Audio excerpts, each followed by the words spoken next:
Tatum Taylor. Coach, first of all,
The Health Minute, produced by University of Utah Health. A long, hot shower is one of life's simple little pleasures. But could your shower actually be causing your skin to become dry and itchy? Dr. Emily McKenzie is a dermatologist. Please say it isn't so. Yeah, so many people like to take long, hot showers as a nice way to relax at the end of the day or to wake themselves up in the morning. Unfortunately, the hotter the water it is, the more oil and moisture is removed from your skin. The longer you're in the shower, the more that this process is prolonged. So taking shorter, lukewarm showers is actually more protective for your skin. Additionally, using milder, less harsh soaps can help your skin to retain a lot of its natural moisture. So as hard as it is to give up those hot showers, taking shorter, lukewarm ones is the best thing you can do to keep your skin happy. To find out more about this and other health and wellness topics, visit thescoperadio.com. This Health Minute is brought to you by St. John's Health Primary Care and Specialty Services. Top of the Hill Auto Repair thanks those who have trusted them to get their vehicle back in top running order during the past year. They appreciate all of you and wish you the best for the year ahead. At times, many of us have been troubled by recent events playing out in the news. We sometimes ask, how could this happen? While we may never understand, we can take comfort in knowing that we can seek refuge in the arms of the man born on Christmas Day. Merry Christmas from all of us at Top of the Hill Auto Repair. Call them today at 856-2355, 856-2355. Christmas is almost here, and the last chance to make the shipping deadline is fast approaching. Shop online at Wind River Outdoor Company and save 20% off your purchase before Sunday, December 21st. Use code Wyoming Santa at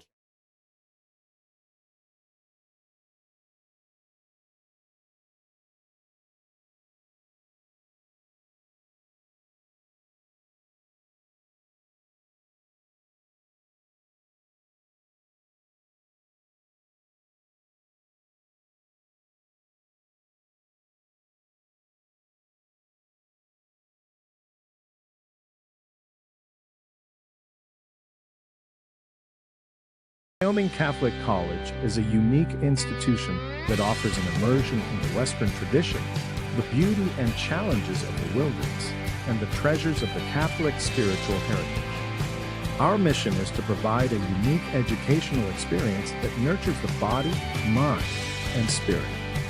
We are proud of our alumni success stories and the learning opportunities we offer through our academic outreach programs.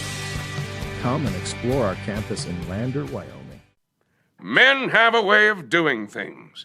A man has his way of eating, of exercising, of keeping his hands warm, and of straightening up. So, when a man faces a serious life problem like divorce, depression, or suicidal thoughts, shouldn't a man have a way to deal with that, too? Well, now he does. I'm Dr. Rich Mahogany. Visit me at mantherapy.org.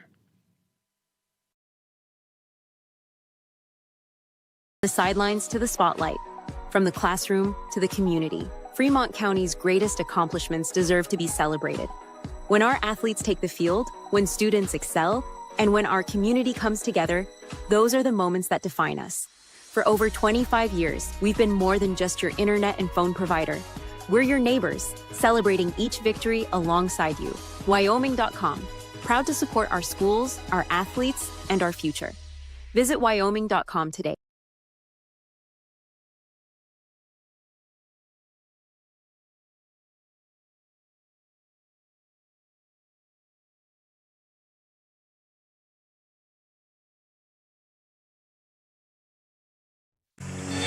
It's time for Riverton Lady Wolverine basketball. To get us ready for tip-off, let's go courtside with the voice of the Lady Wolverines, Jerrad Anderson.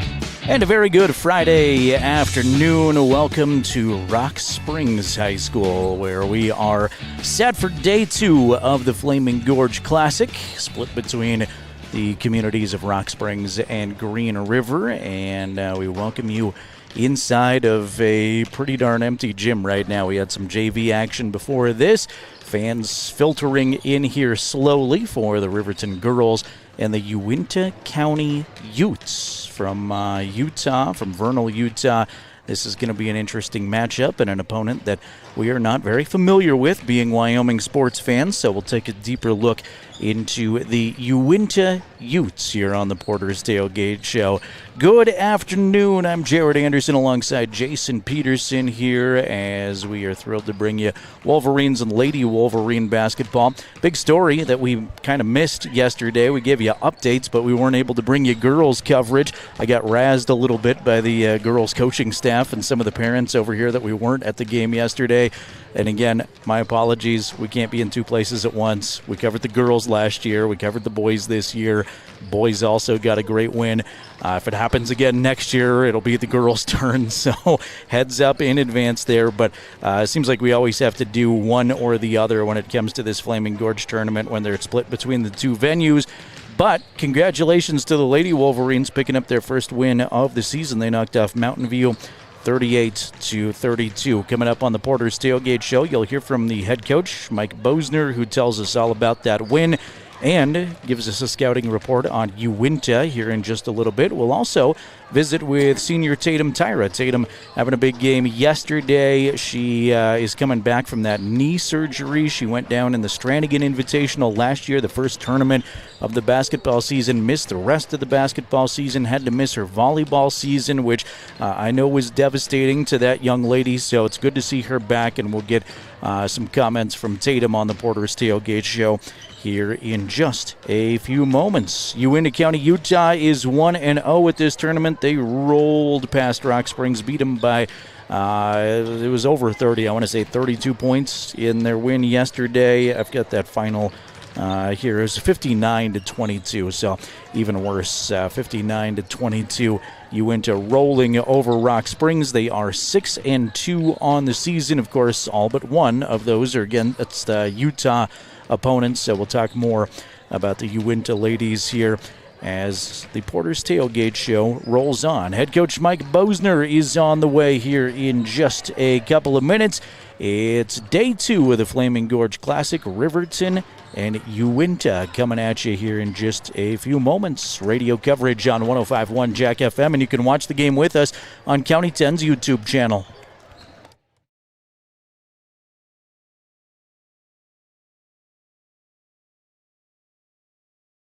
Looking to transform your home with that perfect mountain-inspired touch? At Altitude Interiors, we're your neighbors here in Lander. bringing decades of family expertise to every project. From stunning hardwood floors to stylish window coverings and custom cabinetry, we'll help you create the space you've been dreaming of. Experience the altitude difference at altitudeinteriors.net.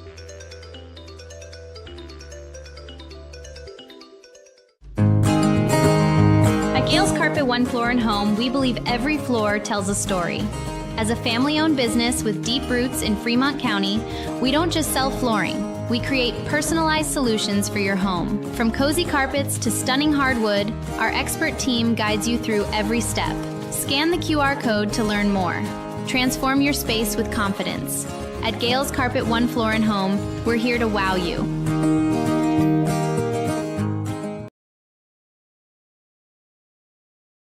Wyoming Catholic College is a unique institution that offers an immersion into Western tradition, the beauty and challenges of the wilderness, and the treasures of the Catholic spiritual heritage.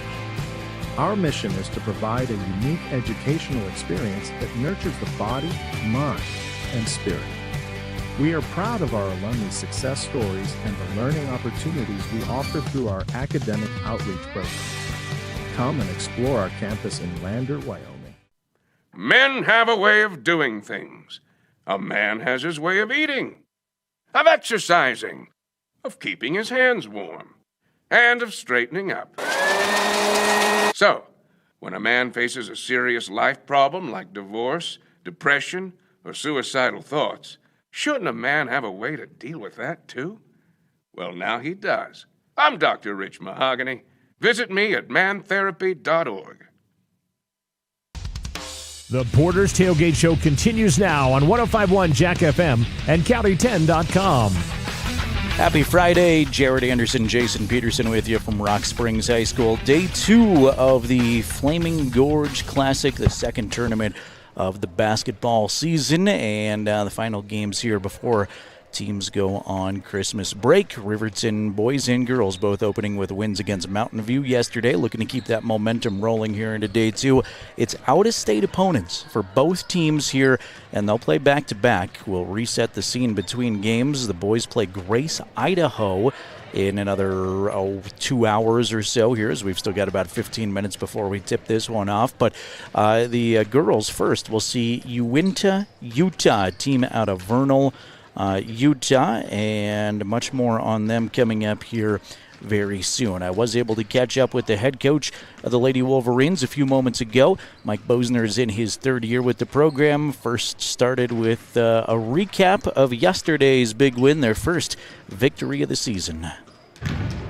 Coach, first of all, congratulations. I feel like I let everybody down because I wasn't at the big win yesterday, but I was keeping up with it, and congratulations. You got a win over a solid Mountain View team. Catch us up to speed. What did I miss, and your thoughts on the game yesterday?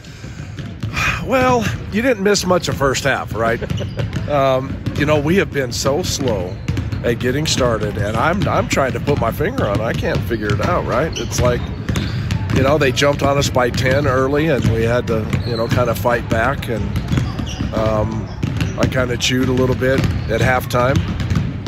And they came out, and we played well. We pushed the ball. We scored in transition, probably more yesterday than we did the whole time we were in Casper, right? So, there's some good things happening.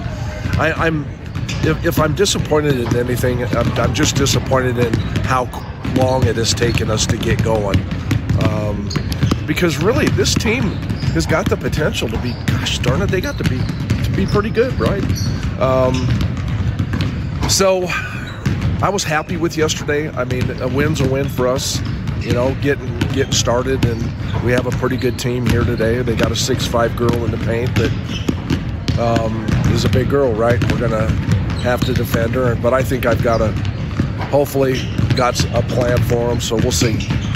What's it like to be in the halftime locker room with Coach Bose when things aren't going well in the first couple of quarters? Well, in the past, I was kind of grumpy, right? But, my dad told me one time, you catch bees with honey, right? And so It's not that the girls don't give an effort. They give a lot of effort. It's just sometimes the ball's not going in the basket, right? And I think that's our biggest nemesis right now is, we get good looks and when we shoot, we miss layups and we got, little 3 and 4 footers that are not going in. And but they play hard and they're trying and so I didn't shoot too hard yesterday, but we addressed the areas where we just need to play. We just need to play with some emotion, and we've got to get going. That was my biggest thing is we got to go. And so, they came out and they played well, and they played hard, and we ran the floor probably better. Like I said earlier, our transition basketball was good.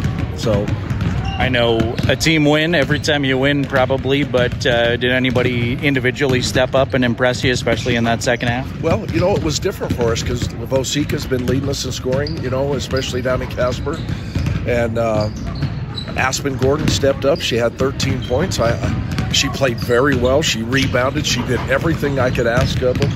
But our emphasis last week was blocking out and making sure that we didn't give up 3 and 4 and 5 offensive rebounds, which we did in Casper, right? So I thought the girls played really well there. Timbri Matil, she came in and got 9 for us. And so those were our 2 leading scorers, right? 2 girls that don't do it very often. And, so you just never know. You just never know what's going to happen or how things are going to fall when it comes to scoring. And to be honest with you, Timbri missed 4 or 5 really easy shots there. She could have had 20. Yeah. I know tough to probably completely scout an out-of-state team, especially at an early season tournament. But like you said, Uintah's got a 6'5" post that's signed to play D1 already. What do you know about the Utes, and what would make you happy to see it out of your girls today? Well, when you got somebody like that, the goal is to not let her beat us, right? That's our goal. She had 32 against Rock Springs last night. We're going to front her with Tatum. We're going to put Vosika, when you got a girl that's got a 30-inch vertical, we're going to put her on on the outside of a 2-3 zone, and we're going to make them beat us from outside. If you're going to beat us from outside, you're not going to beat us in the paint. So that's our goal. That's my plan for today, and we'll see how it goes.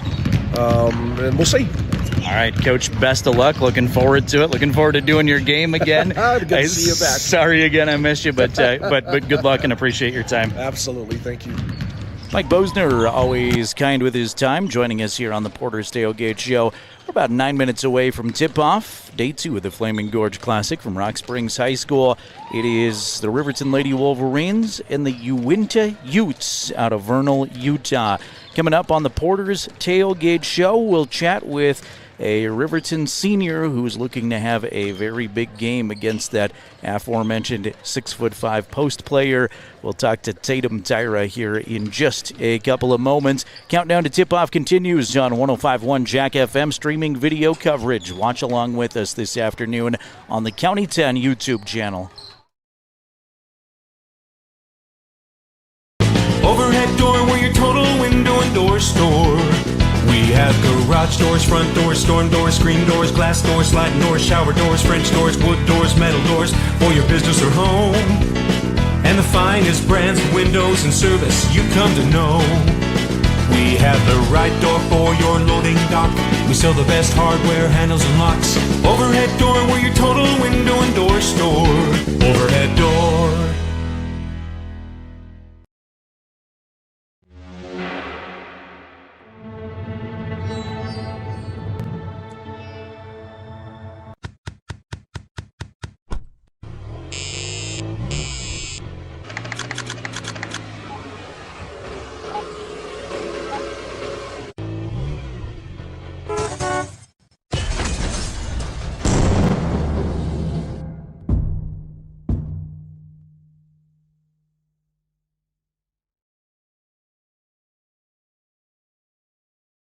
Life happens, and sometimes it leaves a dent. At Northside Body Shop in Lander, we meet by accident, but we fix your vehicle with purpose. From minor dings to major collision repair, our expert team gets you back on the road and brings your car back to its original beauty. Trust the specialists who treat every vehicle like a classic. Northside Body Shop. come see us at 323 North 2nd Street in Lander. Welcome to Hampton Inn & Suites, your home away from home in Riverton. Enjoy top-notch amenities like our indoor pool, hot tub, and fitness center. Start your day with our complimentary breakfast. Stay connected with free Wi-Fi. Relax in one of our 89 beautifully furnished rooms. The Hampton Inn & Suites is proud to support the Riverton Athletics Program and being a part of the Riverton High School Booster Club. We want to wish all student athletes the best this coming season and look forward to being a part of your success.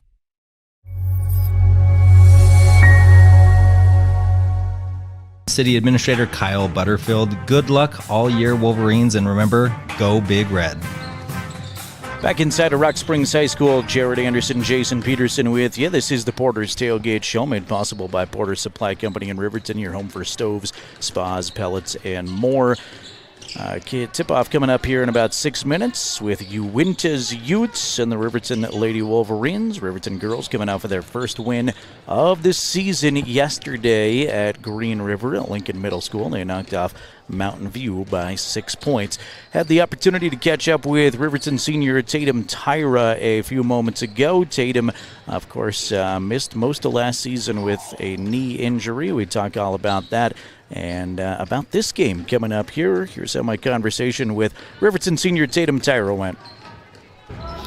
Tatum Tyra, first of all, how's day 2 of the tournament? How's your morning so far? It's been pretty good. We're all pretty excited to come play this team. I think it's going to be a good game. All right, I gotta ask about your long off season. Unfortunately, we saw you go down early last year. You had to undergo surgery.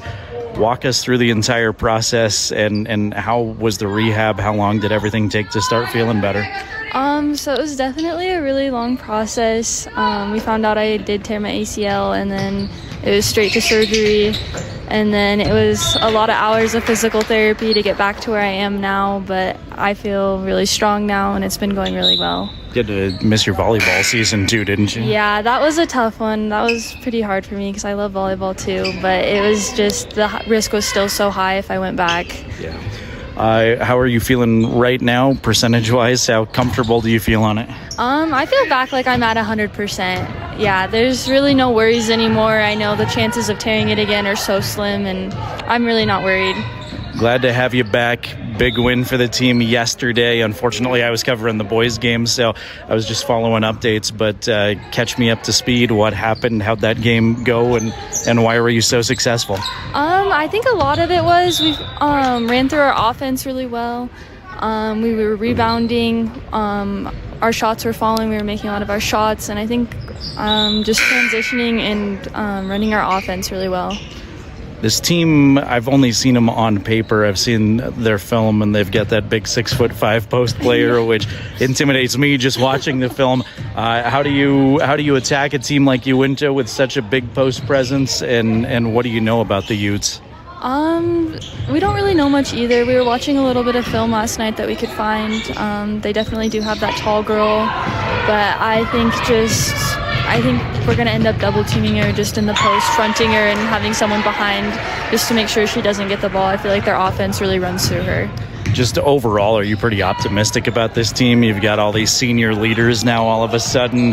What do you think Riverton girls basketball is capable of this year? I think we have a lot of capabilities this year. I think we have a really, really good shot at state.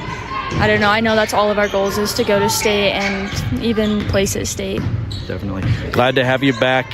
Sorry it was such a long off season for you, but best of luck going forward. It's been a blast watching you already this year. Thank you. Tatum Tyra, the Riverton senior, and man, it is great to have Tatum back on the squad this year. She's looking for a big afternoon as the opponents, 6-2 Uintah Utes, are just about ready for basketball action. Coming up in 60 seconds, we'll get you the starting lineups in the opening tip-off. You've been listening and watching the Porter's Tailgate Show, made possible by Porter's Supply Company on your home for Riverton Sports, 105.1 Jack FM, and streaming video coverage this afternoon. Great way to waste time at work. County 10's YouTube channel.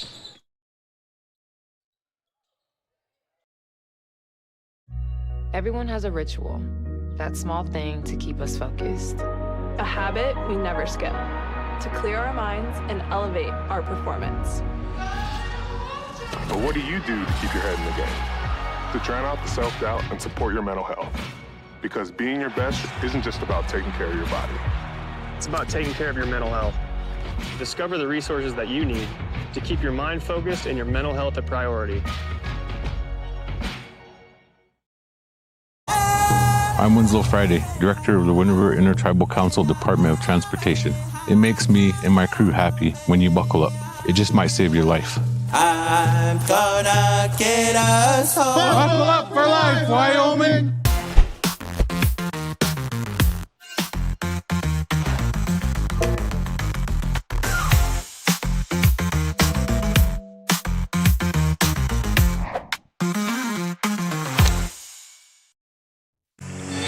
It's time for Riverton Lady Wolverine basketball. To get us ready for tip-off, let's go courtside with the voice of the Lady Wolverines, Jerrad Anderson.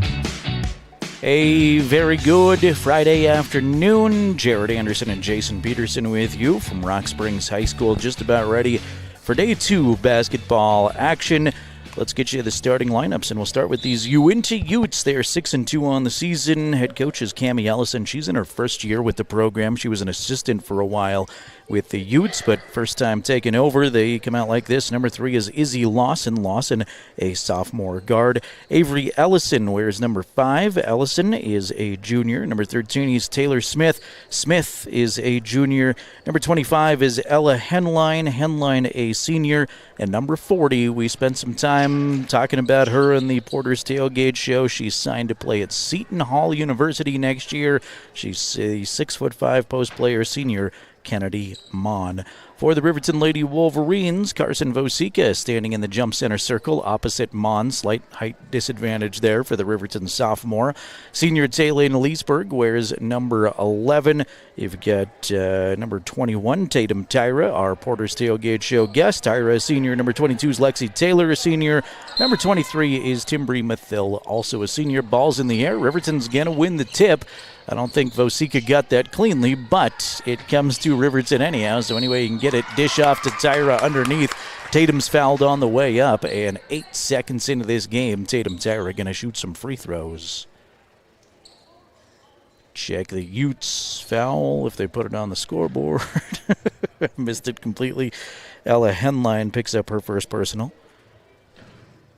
Tyra to the charity stripe. Riverton's got to be strong down low and good at the free throw line if they're going to be successful, and Tatum's off to a good start, knocking in the first one.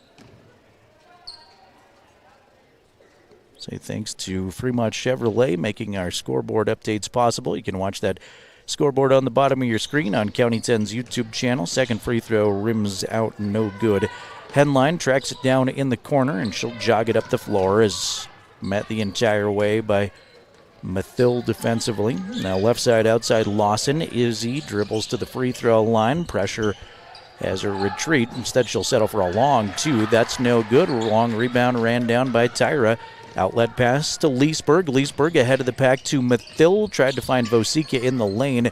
Good thought, but it's knocked away, and Ellison's got it. But I like the attempt at a lot of ball movement for these Lady Wolverines early on here. That's where they're going to be successful. If they can settle down, start up their offense, and make some good passes. Knocked out of bounds. I thought it was going to be out off of a Wolverine, but no, it's just off of a Ute player. So 1-0 Riverton lead. They get the basketball back. Token full court pressure is easily broken. Taylor across the time stripe in the corner right side now to Mathil. Timbri left hand dribble a couple of times. Dish back to Taylor, and now way up top. The ball comes to Leesburg. Taylin surveys the floor, sends it left side behind the arc to Mathil. High post Vosica. Turnaround too good. First field goal of the game for the Lady Wolverines. Great offensive half set that time for Riverton. Lots of passes, just about everybody got a touch. They worked for a shot, and Vosica finished it off. Ellison running through the lane. She can't get her shot in the paint to go, and Taylor's there for the takeaway. So quickly 3-0 Riverton, looking for more. Vosica is swatted by Mon. She got all of that one, but it's out of bounds off of Kennedy last. And if you're watching along with us, the tallest girl on the floor by far, number 40 in red, will play at Seton Hall University next year. Division I player out of Vernal, Utah. Here's Leesburg, long three on the way, no good. A good inside-outside game, and I don't think Riverton going to get a ton of points posting up. Leesburg's shot goes wide. It was a good look, but just couldn't quite get it down. Here's Mon now, right side block, spinning, hook shot is good. That's a pretty shot down low, handling the basketball well. Kennedy Mon, who had 32 against Rock Springs last night. Leesburg dish a pass to Tyra. Tyra can't hit the first one, gets it back, can't hit the second one off glass, and Mon clears the board. Utes down by a point here early on. We've played 2.5 minutes. Fremont Chevy scoreboard shows Riverton 3, Uintah 2. Smith, a floater from the right angle is good. Man, that was a high elevated floater that drops in there. And Uintah's got their first lead of the game at 4-3. Taylor stops, spins, dishes to Vosika. Now Mathil back to Taylor. She lets a three go. That's not going to drop off the rim. And Smith clears the board for the Utes. Smith wants to push. Now she'll slow it up, let all of her teammates get back, and circle around up top. Surveys the floor, send it wide outside to Ellison. Ellison now try a dribble drive. She's double-teamed. Little step through action, and she buries a shot with a hand right in her face. Avery Ellison with a pretty drive and a pretty shot. 6-3 Uintah on the Fremont Chevy scoreboard. Ball knocked out of bounds, stays with Riverton. 4:37 remaining first quarter. They gave the wrong team the points on the scoreboard in the gym, but I'm sure they'll get that ironed out. Taylor to trigger it in, under into the left of the Riverton baskets. Count at 4, and she'll get it on a lob that Timbri Mathil runs back to. Timbri scoops it up, runs past the free throw line, looks to dish underneath. Somehow it's gathered in by Vosika, but her shot from the right side is no good. And the Utes will push the tempo up the floor, now set up their offense. Nearly a takeaway by Taylor. Good aggressive hands. Lexi Taylor knocks it out of bounds. So she's sticky defense on Izzy Lawson. Lexi Perkins is going to come in for the Utes, first substitute of the game. Perkins sends it up top to Smith as Riverton settles back in a 2-3 zone. A little bit of a different look than we've seen defensively for Riverton, as they usually go 1-3-1. Ball through the hands of Mon, well defended, and Vosika's there to grab it off the floor. Up ahead to Mathil. Mathil can't get it, but is fouled on the way up. And Timbri will shoot 2 times. Riverton boys filter in the wings of the building. They will play next against Grace, Idaho.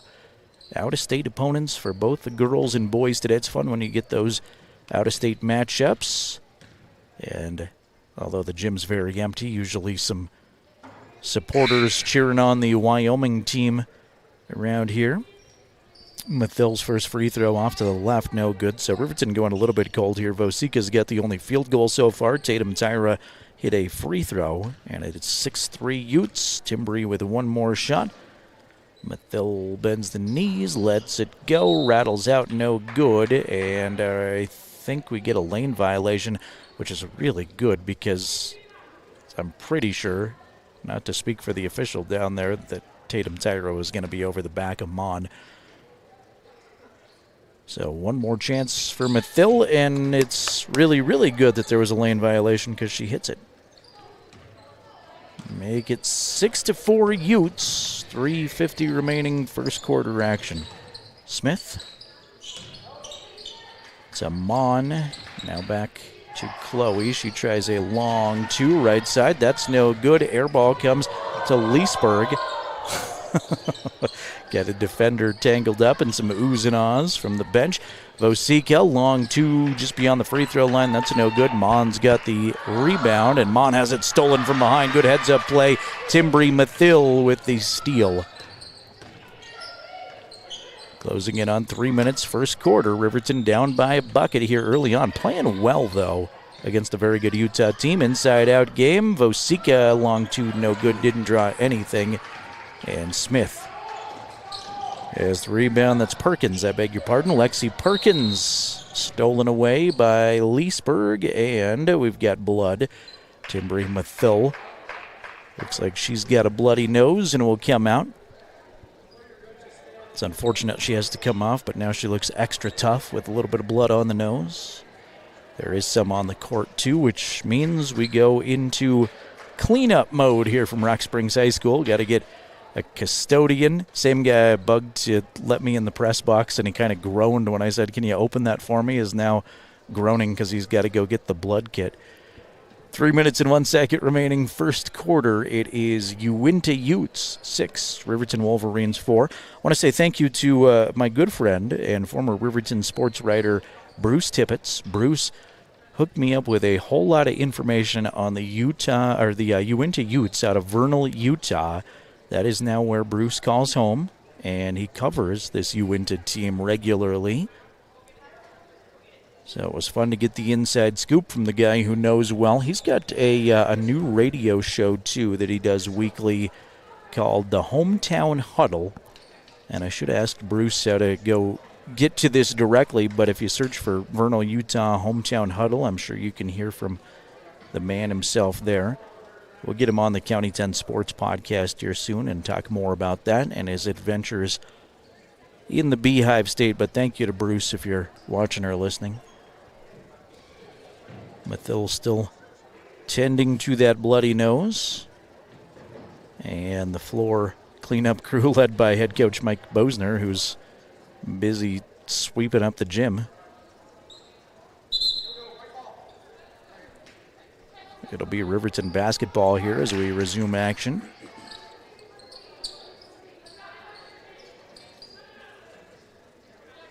And happy Friday to everybody. I know last day for a lot of the students and educators out there before Christmas break.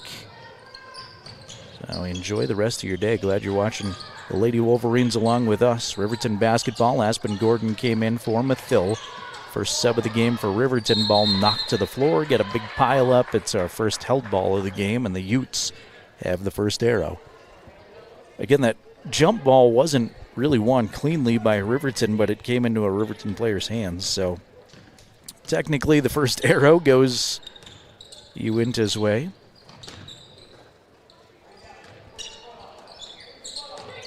Utes digging in. Here's Mon down low. Spins against a double team. Can't hit, but Tyra is going to be guilty of a foul, I think, down there, and it is on Tatum. First foul on the Wolverines here with 2:31 to go first quarter.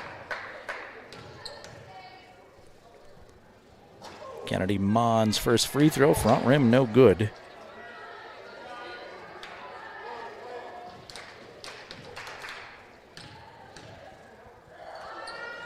Second one, also front of the rim, no good. Aspen Gordon tried to tiptoe the baseline, but knocked it out of bounds. So even though both free throws were missed, it'll be Utes basketball again, ball out of bounds. Taking a long look, well defended initially by the Wolverines. Now loose ball squirts out to Perkins. She tries a two, that's no good. And Leesburg's got it. They look to push. Long pass up ahead for Gordon. Gordon settles it back to Leesburg. Long three, good. Taylin Leesburg gives Riverton the lead back.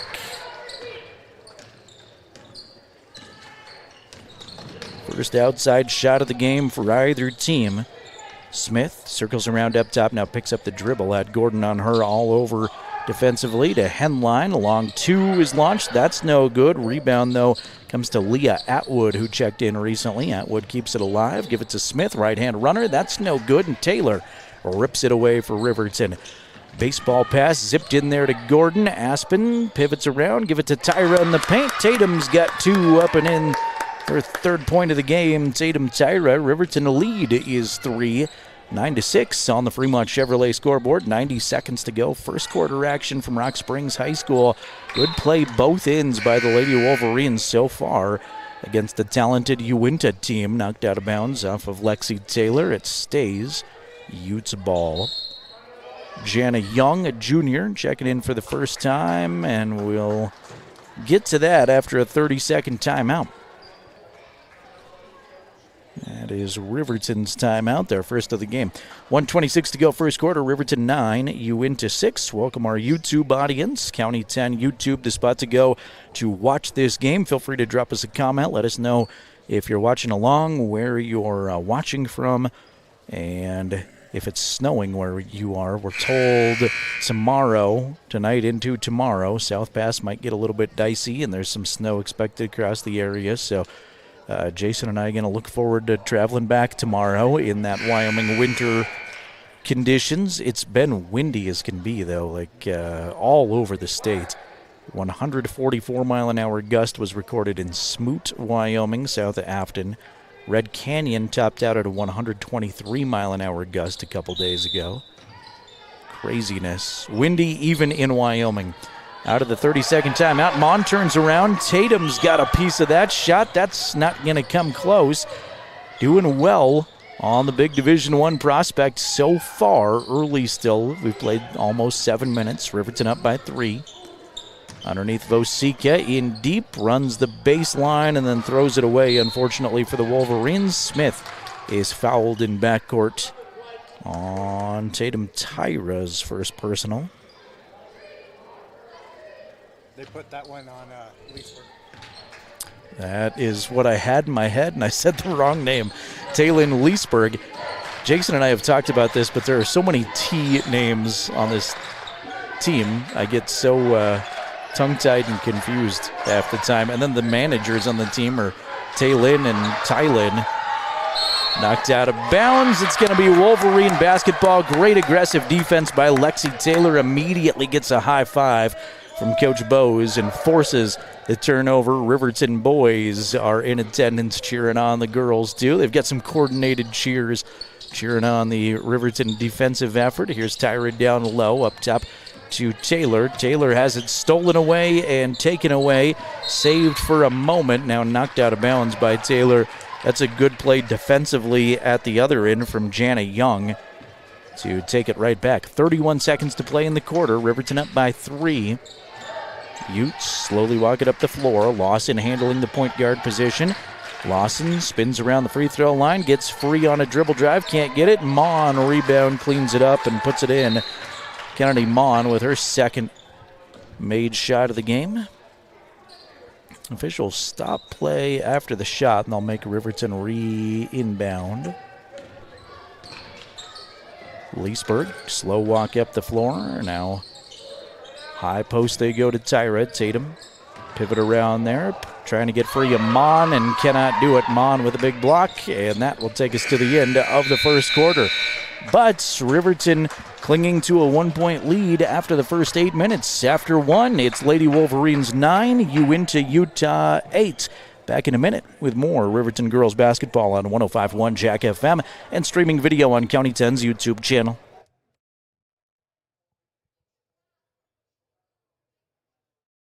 The choice is yours. Sutherland's Friends of the Family Plus Consumer Credit Card lets you choose from 5% off instantly at the register or special financing on qualifying purchases. That means no forms, no waiting, no rebates. You can choose 5% off instantly with your Sutherland's credit card. Got a big project? Choose special financing. The choice is yours with Sutherland's Friends of the Family Plus Consumer Credit Card. Subject to credit approval. Minimum monthly payment required. See store for details. Only at Sutherland's. Who is RE/MAX All-Star Realtors? We're a professional real estate agency where your success is our priority. Whether you're looking to buy, sell, or invest, we're here to guide you every step of the way.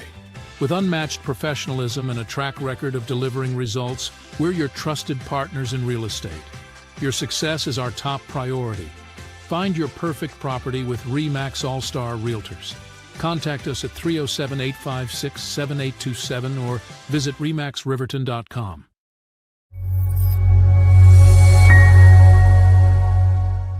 Long on the County 10 YouTube page. Second quarter has just begun from Rock Springs High School. Riverton girls on top of Uintah Utah 9-8. Leesburg tries at 3. That's no good. Mon with another big rebound. You can tell almost by default, she's going to be in double figures rebounding, averages a double-double. She scored 32 last night against Rock Springs. She has 4 to lead the Utes' efforts. Turnaround 2 is in the basket from Jana Young. And another stoppage. I think we just had to get the basketball. Now they'll reload. The official took a long look like he might call something else, but we get the basketball. And Uintah with a 1-point lead now. Riverton in that first quarter, 4 different scorers. Leesburg and Tyra both with 3, 2 for Vosika, 1 for Mathil, and a foul on the floor whistled against the Utes. Take that back, it's not on the floor. They're going to say free throws for Taylor on her way up. Leah Atwood's first personal. First foul on anybody. Just a few seconds old here in the second quarter. Free throw number 1, long, no good from Taylin.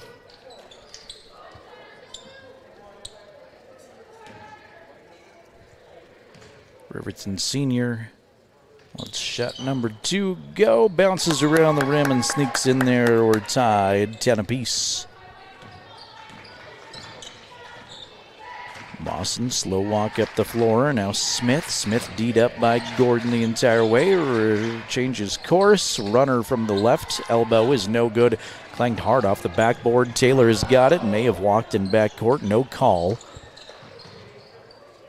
You heard everybody in the Uintah audience say travel at the same time. They didn't call it. Lexi's going to play on. 3 at the top. No good off the backboard left side. And the rebound tracked down by Taylor Smith. Cammie Ellison in her first year, head coach for these Uintah Utes, was an assistant for a long time. First few games here as head coach, they've started 6-2, doing well. Mon is fouled down low, double teamed by Gordon and Tyra, and they're going to get Tatum with her second personal.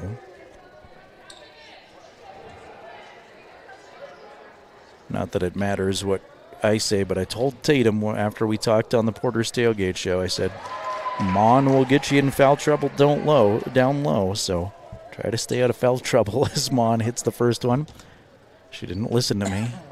2 fouls already. I know it's tough and it's a physical game down there. Second one, front of the rim, no good, but kept alive to Smith. Smith tries a 3. That's no good. Mon, another rebound. That's no good. Her third try is blocked but fouled. Lexi Taylor grabbed on to the body, used a little bit of leverage to try to get up there and block Mon.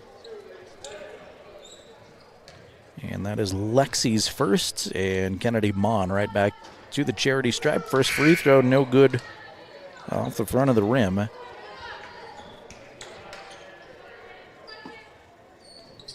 She is now 1 of 4 at the line. And not that I pretend to know anything about Kennedy or this team, but she looks a little bit fatigued here early on. Like, big 32-point game against Rock Springs. Second one is good.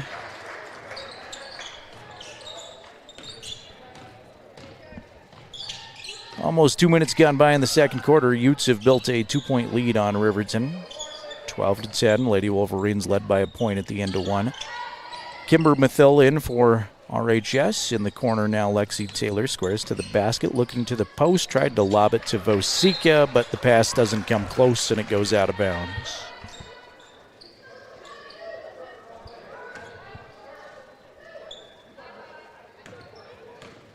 Kimberly Mathil got a new jersey as the last one was covered in blood, so she switches the order of the numbers. She was 23, now she's 32 back on the playing surface. See if that confuses me. I'm sure it will at some point.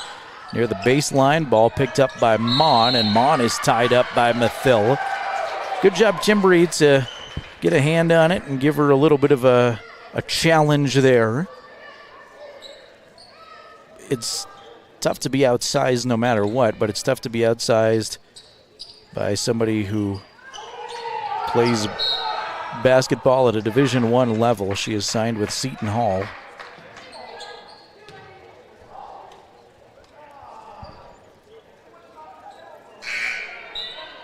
Coach Bosner unhappy with the officiating. Out of bounds, it's Uintah basketball. Aspen Gordon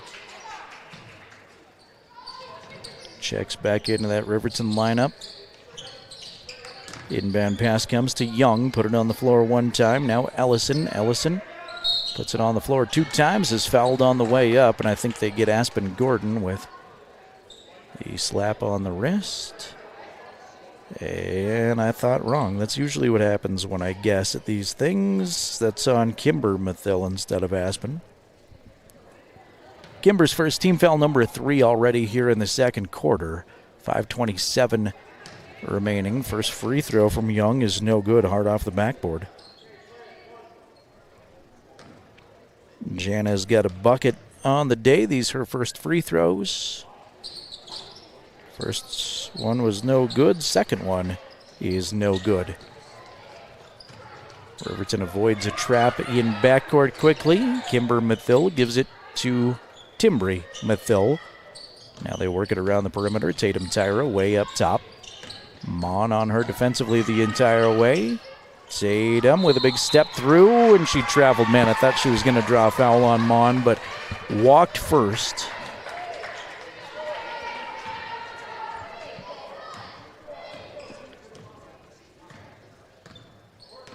Scoreboard has not changed for a while here. We've played 3 minutes of the second quarter. It's Uintah, Utah 12, Riverton's ladies 10.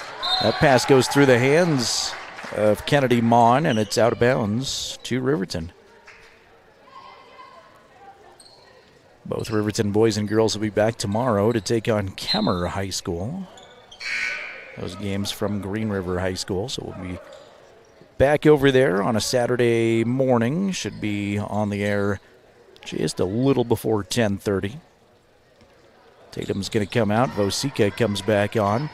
Leesburg ahead of the pack. Bounce pass to Mathill. Mathill feeds it right back to Carson. Riverton sophomore pivots around. Now gives up top to the senior Leesburg. She'll stop for a mid-range 2. That rims in. Shooter's roll there from Tay Lynn. She now has 6, and we're tied again at a dozen apiece. Taylor Smith. Feed Mon down low, drop the shoulder, turn around 2. That's no good. Riverton's doing a good job with the double team down low. This 2-3 zone may have him a little bit confused. The ball was knocked off of a Wolverine, though. It'll stay Uintah basketball. Lawson looks in the corner, gives it a long look, and throws it in off the leg of Kimber Mathill, and it's Uintah basketball. Head coach Cammie Ellison wants a timeout for the Utes. Her first. 4:18 remaining, second quarter. It's Uintah 12, Riverton 12.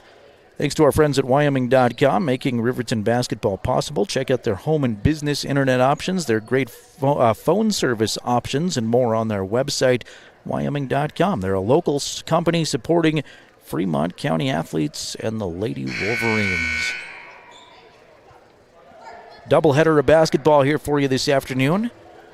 The Riverton boys will not have the same opponent today. They play Grace, Idaho, a team they've played a couple of times at this tournament. Fremont County connection. Travis Draper, now the athletics director at Grace, Idaho, has a son that will start for the Bears on their team. Clean inbounds pass, but blowing a layup there was Jana Young. Ball came cleanly to her. Riverton grabs the rebound, and a foul on the rebound on Izzy Lawson. Second Uintah foul of the second quarter. Nearing the midway point of it, and Uintah's pressure going to pay off. Jana Young with the steal. Ahead to Lawson. Lawson layup no good. Gets the rebound, tries again, and is fouled this time on the way up by Vosika.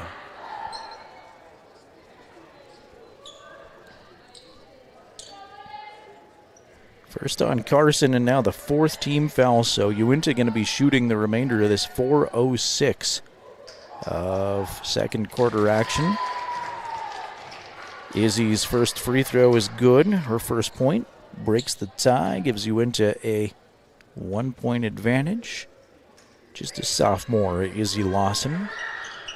Second one, no good, too strong. Sneaking behind the Wolverines, though, was Avery Ellison. And another chance here for the Utes. Ellison runs into a double team. Now down low to Mon. Single coverage. Mon off glass. That's no good. Good pressure down low from Carson Vosica. And Leesburg is there for the Riverton rebound, but she has her pocket picked. The easy layup all the way in. Izzy Lawson with 2 more points.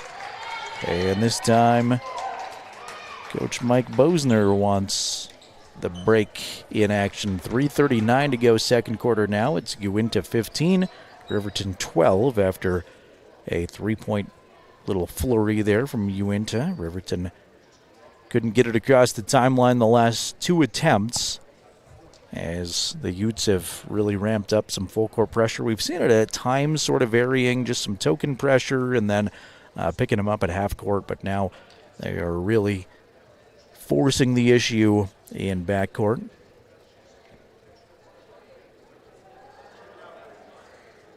Riverton wrestlers are off to the Battle of the Bighorns in Worland, both the boys and girls today and tomorrow.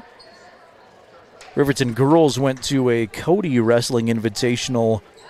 A lot of teams at that. Riverton was 13th overall. Haley Cooper, though, the champion of the 100-pound division. Riverton boys went to a big Powell Invitational last weekend. Were 6th there. Price Wigington winning the 126A division. Travis Hurtado won 165A, and Daniel Clausen won the 285-pound weight class. Riverton breaks the pressure easily this time. Mathill going to lose the handle, though. Now 4 players on the floor diving for it. Arrow says Riverton. Nope, they're going to say that's Uintah possession, and they got a timeout. Boy, looked like a few different people had a hand on it, but they will give Uintah clean possession and a timeout. So a good heads-up timeout there by Coach Cammie Ellison. And she'll get the possession back here out of the 30. Garrett Withrow and Dennis Thornock both finished runner-up in their respective weight classes at that Powell Invitational last weekend. Boys swimmers are hosting a couple of teams at the Riverton Aquatic Center today. Got Worland and Powell at 4 o'clock in the pool with the Wolverines. The Riverton Invitational set for tomorrow morning at 10 a.m. Cody, Powell, Worland, and Lander participating in that. So go cheer on the Wolverines in the pool if you can tonight or tomorrow. Last Thursday, Lander beat Riverton 104-80 in a duel. They were second at the Cody Pentathlon. Buffalo won, but Riverton beat Powell, Worland, and Cody there. Alex Jordan, the champ in the 100-yard backstroke. Here's almost a steal by Kimber Mathill. Rolled along the sideline for a while, and Kimber couldn't come up with it after she knocked it loose. Forces Uintah to go a little bit backwards.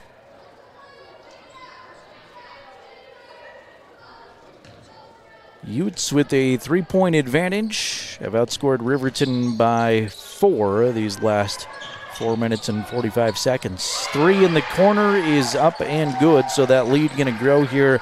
That was Avery Ellison with Uintah's first 3, and the largest lead for either side. Leesburg is blocked by Mon, then sends it into backcourt. She had it for a second, tried to find Kimber Mathill, and it's all the way down the floor. It'll be Uintah basketball under their own hoop. Lawson is sent it in, under into the left of the basket. Gives a long look, then finds Jana Young. Young on a dribble drive, stutter step, can't get it to go. Mon offensive rebound, putback is no good. Kimber Mathill is tied up on the rebound with Jana Young. And the arrow will be Riverton's. Carson Vosica looks like she might have taken a shot just under the throat as she looked like she was struggling there for a minute, but will stay on. Ball knocked out of bounds in backcourt, away from Leesburg. Stays Riverton basketball. That was Taylor Smith, the junior guard with quick hands. Lexi Taylor slowly walks it up the floor. Will use a screen, trying to find Vosika, who was cutting but being held. Almost like football defensive holding there, or close to pass interference, as Vosika was going for the ball and just couldn't get free. Swatted out of bounds on the first inbound try. Riverton will try again. Lexi Taylor to the left of the Riverton hoop along the baseline. Interesting inbound play here as Riverton will send it into Vosika on the right block. She's held up. That'll get the Uintah crowd going. And it's theirs on the arrow. 2:29 to go, second quarter. Utes with their largest lead of the game at 18-12. Riverton really has become stagnant offensively. Wide open three, snaps the net. Second three-pointer in a row from Avery Ellison, who was feeling it from the outside. And a quick foul on the Utes out of bounds. That is their fourth foul of the quarter. That's Ellison, who just hit those 2 3-pointers, picking up her second personal. A 9-point Uintah lead, and Lexi Taylor almost has it stolen from behind. Will get another jump ball. Saving the possession for Riverton was Aspen Gordon on the floor. Riverton with just 2 points this quarter. Still 2:09 to go. Riverton has it stolen away, though. Inbound came to Leesburg. She never fully had hands on the basketball, and Izzy Lawson comes in and grabs it quick. Ellison was open again, but she'll give it to Mon instead, who's even more open, and Kennedy Mon has her 8th points. First double-digit lead for either side of the game, 23-12 Utes. Foul on Uintah is going to give Riverton some free throws. Timbri Mathil will go to the line, and an opportunity here to maybe stop the bleeding a little bit. It's been a sizable second quarter for Uintah. That was the third foul on Ellison. She's picked up the last 2 Uintah fouls. First one for Timbri, no good front of the rim. Perkins and Atwood back on for the Utes. Timbri's second try from the line. Lets it go. That one's got some more elevation, but it rims out. No good. Mon, a rebound. Riverton led 10-9 to start this quarter. And it has been pretty much all this Utah squad. 3-point missed by Young from the right side. Long rebounded Taylor. Now up ahead of the pack. Mathil left-hand layup. Got it. There's a desperately needed bucket for RHS. Timbri's first field goal to go along with the free throw. Now she's going to steal it in backcourt. Almost taken away. Tip to Gordon. Riverton was going to have it, but Gordon traveled with it.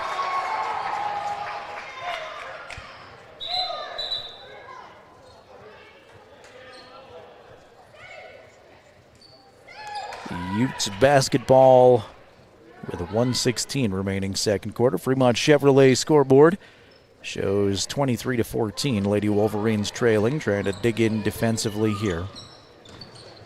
New player into the game for Utah. I'll get to in a minute as Mon underneath at a step and has 2 more. She's got double figures now, 10 points, and is well on her way to at least 10 rebounds. She's pretty close right now. In fact, with still 50 seconds left of first half to play. Both teams in the bonus here should there be another foul.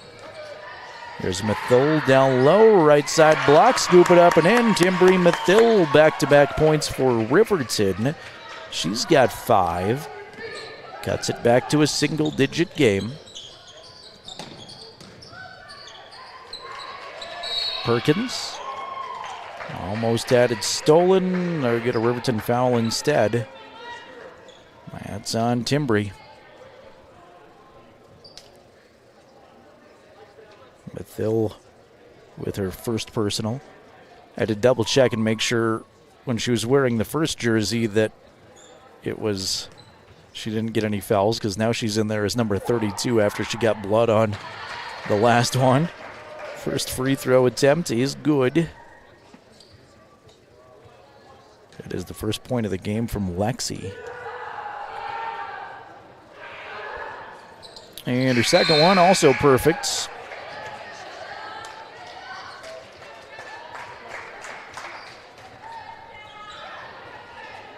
The Utes will set up this full court pressure. They've been much more aggressive this quarter. Riverton going to break it on a pass to Mathil. Timbry tried to go straight to the basket. Mon will slap it away out of bounds.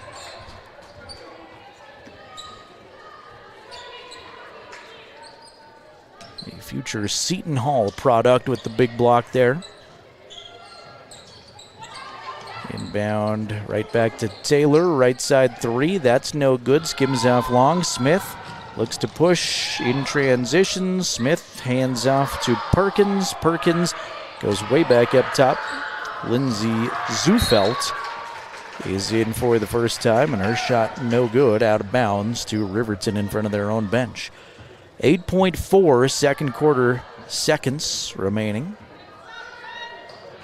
Lob to Mathil. Timbry looking for Vosika. Slapped out of bounds, stays Riverton ball. But a good hustle play by Lexi Perkins. Now there are 4.8 seconds remaining. See if Riverton can get a bucket before the half. Taylor, the trigger person for Riverton. Off a screen, and Vosika didn't have anywhere to go with it. Just got caught up in the air, tried to dish off to somebody and threw it away to a Uintah player. So with that, we will go to halftime. Second quarter, largely dominated by Uintah. They lead Riverton 27-16 at the intermission after Riverton led the first quarter break by points. We'll get you first half scoring numbers in just a little bit, tell you a little more about the boys game and where some of the other Fremont County basketball action is happening. Shoshone's hopping with a basketball tournament. We'll tell you about that and more coming up at halftime. It is Uintah 27, Riverton 6. Back in just a couple of minutes from Rock Springs High School on 105.1 Jack FM and County 10's YouTube channel. Welcome to Bailey Tire Pros, your local tire and auto repair specialists in Riverton and Lander. Say no to endless online tire listings and experience the convenience of local service. With unbeatable prices and top quality tires, we're here to change the game. Quality service and expert staff ensure you always get the right fit for your car. Choose local. Choose Bailey Tire Pros, where your satisfaction hits the road. Welcome to Haskell Furniture and Flooring in Riverton. Discover a huge variety of top brands like Ashley, Tempur-Pedic, Serta, Lazy Boy, and more. Our showroom is filled with stylish and comfortable furniture for every room. Come visit us at 2210 North Federal and transform your home today. Explore the exceptional quality and unbeatable prices we offer. Visit HaskellFurnitureandFlooring.com to learn more. Haskell Furniture and Flooring. Best prices, better service.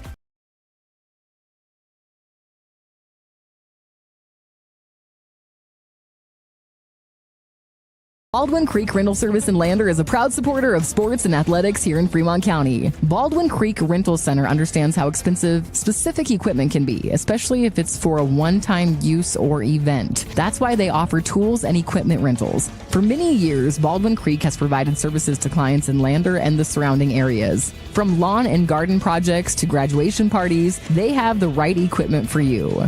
Baldwin Creek Rental Center, located at 675 Baldwin Creek Road in Lander. Hey, Fremont County, listen up! This is your game changer, Health Source of Riverton with Dr. Jonathan Fabian, the only certified chiropractic sports physician in the area. For a limited time, student athletes get a $10 new patient special. That includes a full initial evaluation, needed x-rays, and a doctor-prescribed pain relief session. Just mention this ad when you call. Stay in the game with expert care from Health Source of Riverton. Call 463-2770 and tell them you heard about the $10 student athlete special.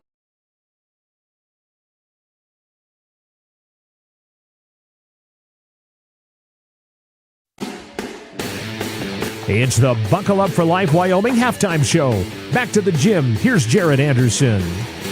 Wyoming Department of Transportation makes our halftime coverage possible. They remind you to buckle up every trip, every time. Seatbelts save lives.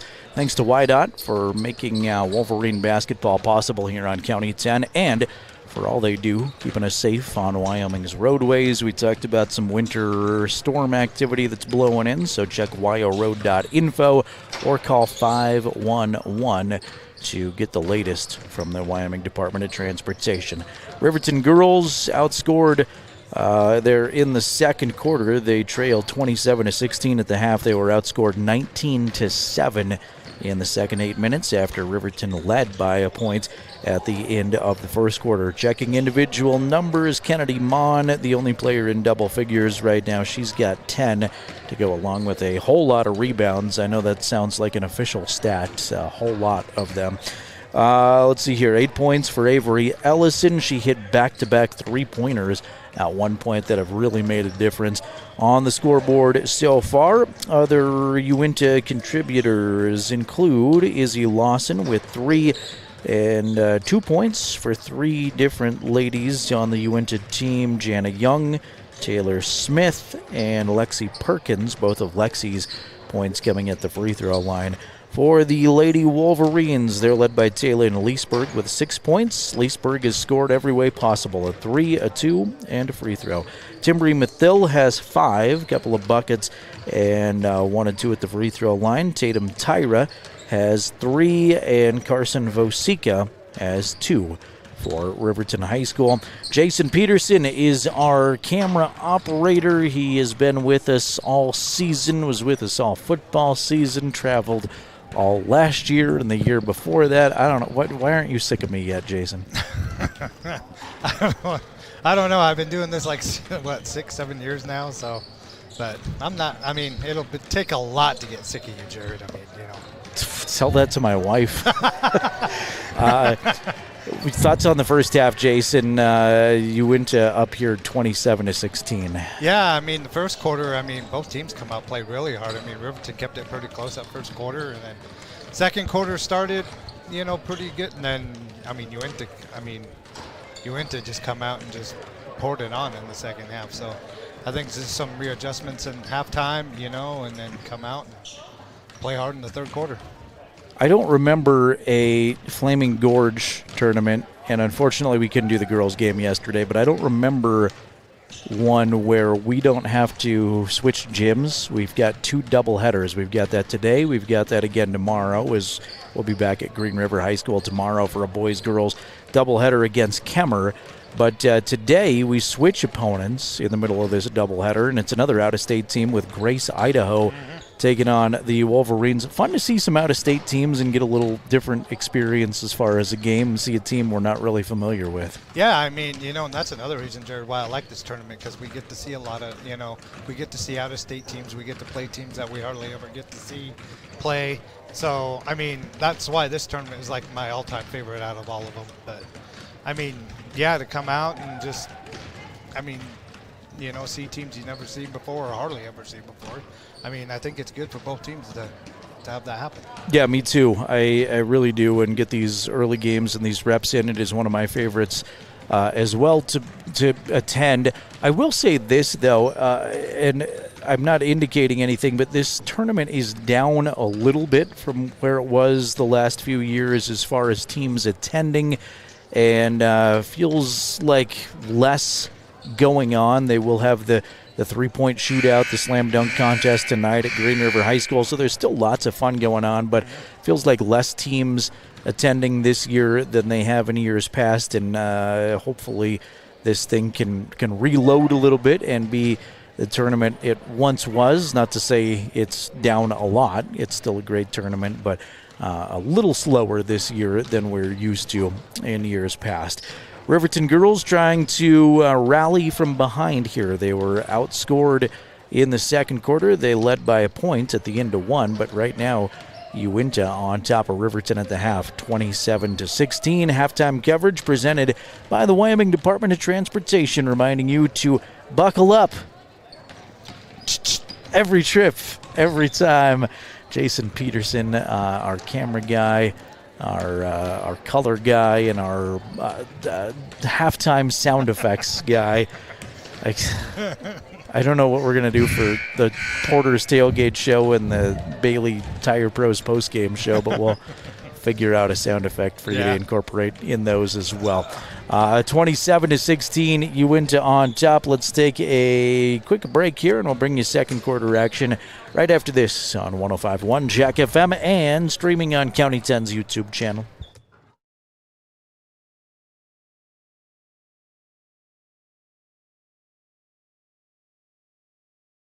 Tyler Watson State Farm Agency is a proud supporter of Riverton High School Wolverine athletics. We understand the importance of community, and we're excited to be a part of it. As your neighbor, we're here to help you with all your insurance needs. We offer auto, homeowners, renters, business, and life insurance. So stop in and say hi, or give us a call today. The Tyler Watson State Farm Agency will be here for you. I'm Winslow Friday, Director of the Wind River Intertribal Council Department of Transportation. It makes me and my crew happy when you buckle up. It just might save your life. I'm gonna get us home. Buckle up for life, Wyoming.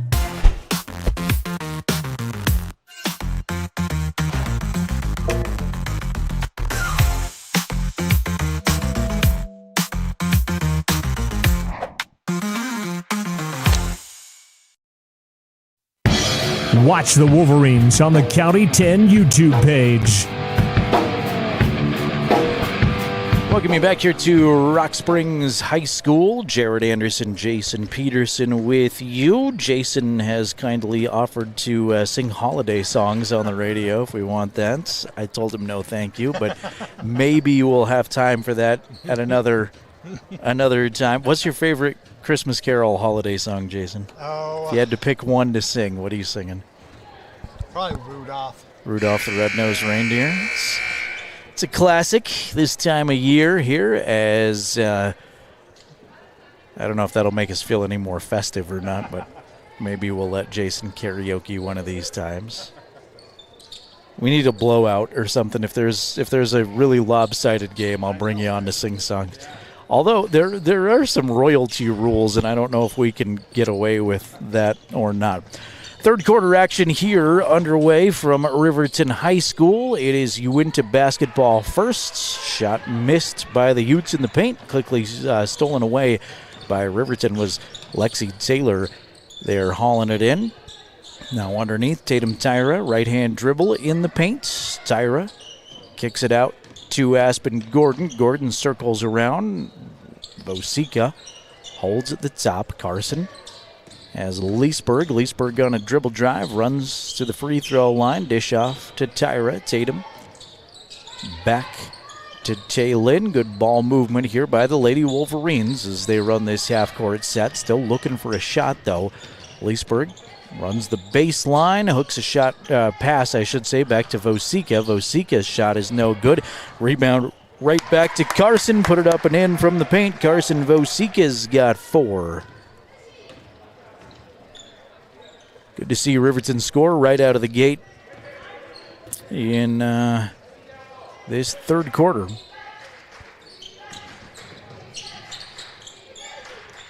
Allison at the free throw line has it stolen away by Vosika. Carson getting it done at both ends. Vosika stopped for a mid-range 2 and drain it. Carson Vosika, the steal, the last 2 buckets for the Wolverines, and it is a 7-point game here on a quick 4-0 run to start the third quarter. Lawson hands back to Ellison. Vosika goes down hard on the other side, is able to get back up, and Tatum Tyra is going to pick up the personal foul with Mon shooting. That'll be the third on Tatum.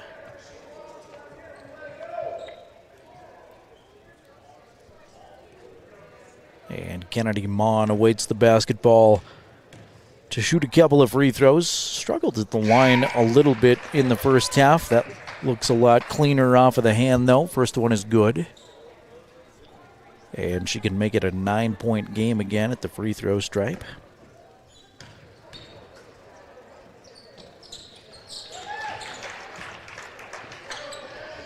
Second one is also good. Here's Tyra left alone for a mid-range 2. That's no good. Too hard off the backboard and rebounded out by Jana Young, who had just checked in a moment ago. Traveling violation as she got it to Lawson. Lawson tried to dribble drive, but kept her legs churning without dribbling, and you can't do that. 29-20, the Uintah lead. We've played 2 minutes and 3 seconds of third quarter basketball. Almost a steal in backcourts. Able to save it. Taylin Leesburg. Leesburg, though, will lose it. Mon gathers it in, then immediately sends it into the front row of the stands where the Riverton boys are awaiting the next game. I think Bo Anderson caught that one. Back to the Wolverines. 9-point game. Vosika's got it near the midcourt center area. Carson circles the dribble around. Handles it nicely. Gives it to Leesburg. Leesburg took a shot there. Nothing called. Now losing the handle is Lexi Taylor. And Taylor will have the turnover stolen by Avery Ellison, as I couldn't find Avery's name there for a second. Reverse layup is no good by Young. Ragged pace both directions here in the last 3 minutes. Leesburg gathers it in. Turnaround quick 2. That's no good. Clangs off of the rim, and Lawson hauls it in for the Utes. Coach Bosner pacing this sideline in a little bit of anxiousness and frustration, it feels like. Underneath, good lob for Mon, and Mon is fouled again. It is tough to stop somebody that much taller than you, and especially an athlete, and Tatum Tyra has just picked up her 4th foul.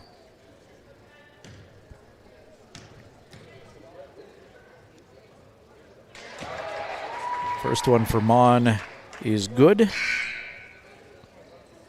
Timbri Mathil will return. Tatum Tyra checks out.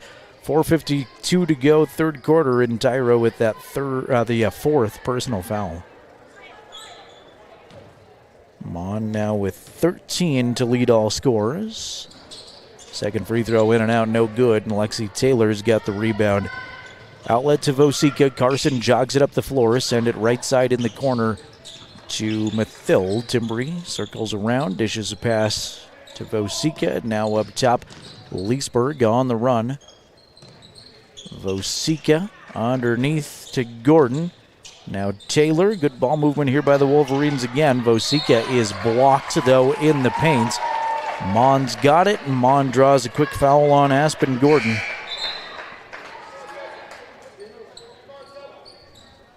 First personal on Gordon, third team foul on Riverton.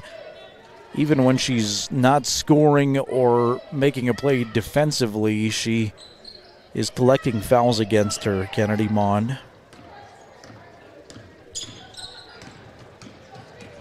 Smith blows right past the defender, hands back to Mond, and right back to Smith. Was alone for a second, but gives it up to a wide open Jana Young. 3 no good off the rim. Taryn Weber is into the game. She grabs the rebound. Loose ball on Riverton's side results in a pile up, and jump ball is Riverton's. Midway through the third quarter, it's Uintah on top of Riverton 30-20.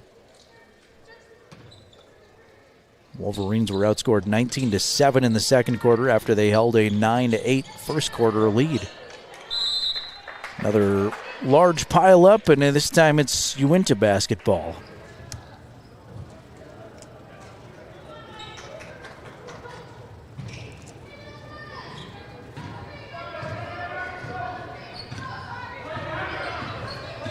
Slow walk up the floor for the Utes. Smith blows right past the defender, finds Young on the right side. Young steps inside the arc and gives it back to Smith. Instructions the entire way coming from the first-year head coach, Cammie Ellison. Smith off a screen, trying to find Mon in the paint. Riverton not making it easy to get it down low, though. Tipped and taken away by Leesburg. Leesburg off of a Uintah player last, out of bounds. Ball ricocheting around when this broadcaster is lost for words. Coach Bose calls a timeout before Riverton can send it in. 3:19 to go, third quarter. It is Uintah 30, Riverton 20. See if we can sneak in a quick timeout here on the County 10 YouTube channel and 105.1. Porter's Mountain View Supply, your local experts in fire and water. We got everything you need for new installs to accessories, and don't forget our great selection of stoves, grills, and spas.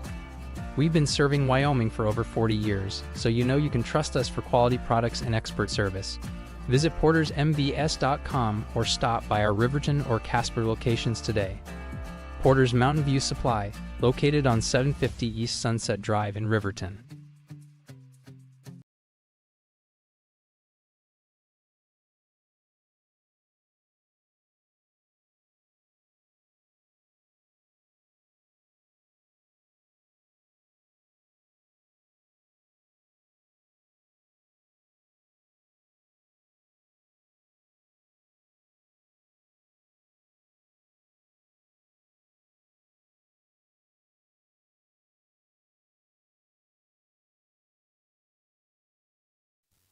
Read all about the Fremont County Sports Weekend at county10.com.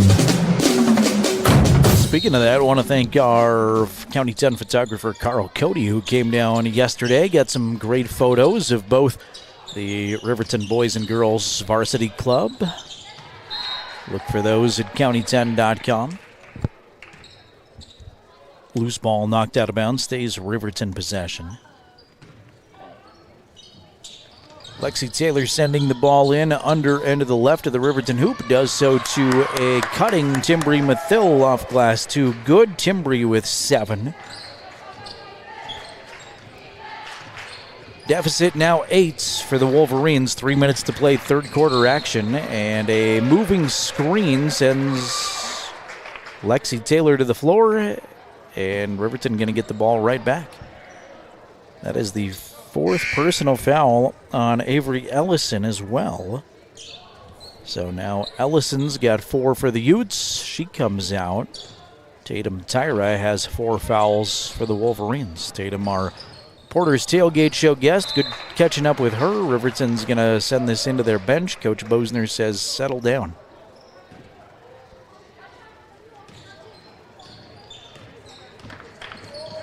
Lawson blows past a defender, then runs into a double team. Shuffles a pass to Mon, who was grabbed and held by Mathill, I think. It is on Timbri. That is her second personal. 4th team foul on the Wolverines here in the third quarter. 2:42 to go. An 8-point difference on the scoreboard right now. Vosika hustling for it out of bounds off of her last.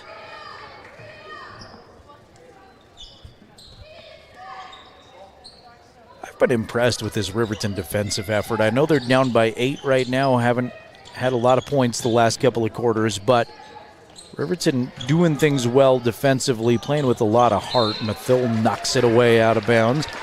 Lob intended for Mon. Mon's got 13 to lead all scorers. Avery Ellison now on the bench with 4 fouls has 8. Riverton led by Timbri Mathill with 7. Right on her heels scoring-wise, though. Vosika and Leesburg both have 6. And turnover, ball out of bounds. Right back to Riverton. Good job by all 5 on the floor, Riverton defensively. Taryn Weber, Aspen Gordon. Timbri Mathill with a new jersey because she had a bloody nose on her first one. Taylin Leesburg, who just traveled with it. And Carson Vosika. See Lexi Taylor come back on. Aspen Gordon will check out.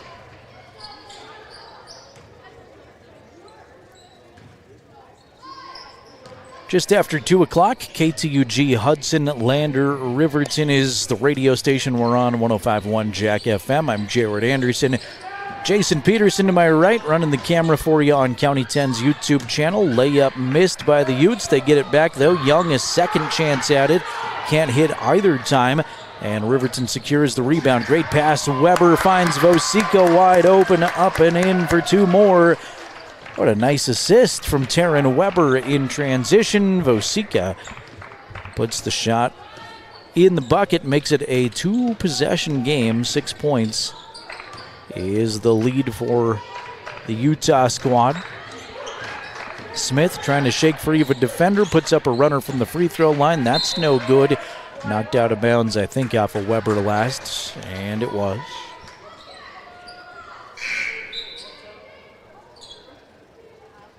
Gordon comes back on real quick after a short rest. Taylin Leesburg will check out. Lob comes to Mon. Now Smith right back to Mon on a pick and roll. Got it to drop it, and she's fouled. That is very well executed by Coach Ellison's team.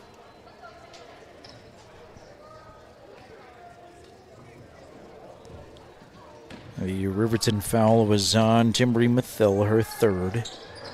And the free throw rattles out, stays out.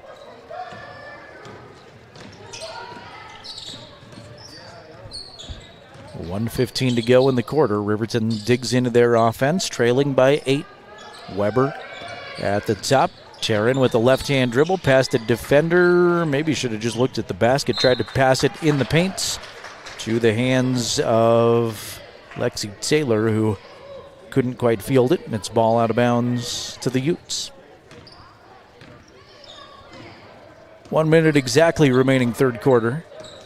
Smith uses screen at the top. Smith right past a couple and now is swarmed down low and is knocked out of bounds into the third row. I wasn't sure a Riverton player got a hand on it, but the official who's standing right there said yes, they did. Say hello to Linda watching on the YouTube stream with us. Says, let's go Wolverines. Thank you for being here back again with us, Linda. Free throw line, shot put up and in. Leah Atwood's first bucket of the game. That hit the rim, went high, and then back into the bucket. Pass up ahead of Timbri Mathil is out of bounds. So Riverton gives up the bucket, then a turnover on the other side.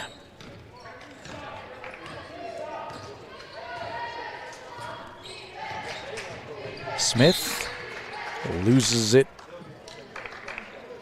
Deflected off of Carson, I think, out of bounds. Sends it into Lawson. Lawson has Mathil on her defensively. Lawson trying to get free, bumped and fouled by Mathil, and now Timbri has 4 fouls. Both Timbri and Tatum, 4 apiece. With 16 seconds still to go, third quarter, and that is the 5th team foul, so we go into the penalty. And Izzy Lawson to shoot 2 times. She's 1 of 2 at the line this afternoon. First one is good for Izzy. And the Uintah sophomore has an opportunity to put them up by a dozen here.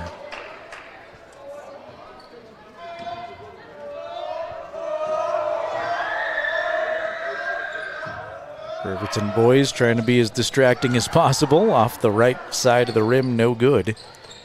Kimber Mathil has the Wolverine rebound. Now Gordon hands back to Leesburg. Taylin, right hand dribble, directing some traffic. Just 5 seconds remaining in the quarter. See if they notice. Weber to Mathil. Leesburg can't get it away cleanly at the buzzer. And at the end of 3, it's Uintah 35, Riverton 24. Come on back for the fourth quarter with us on 105.1 Jack FM and County 10's YouTube channel.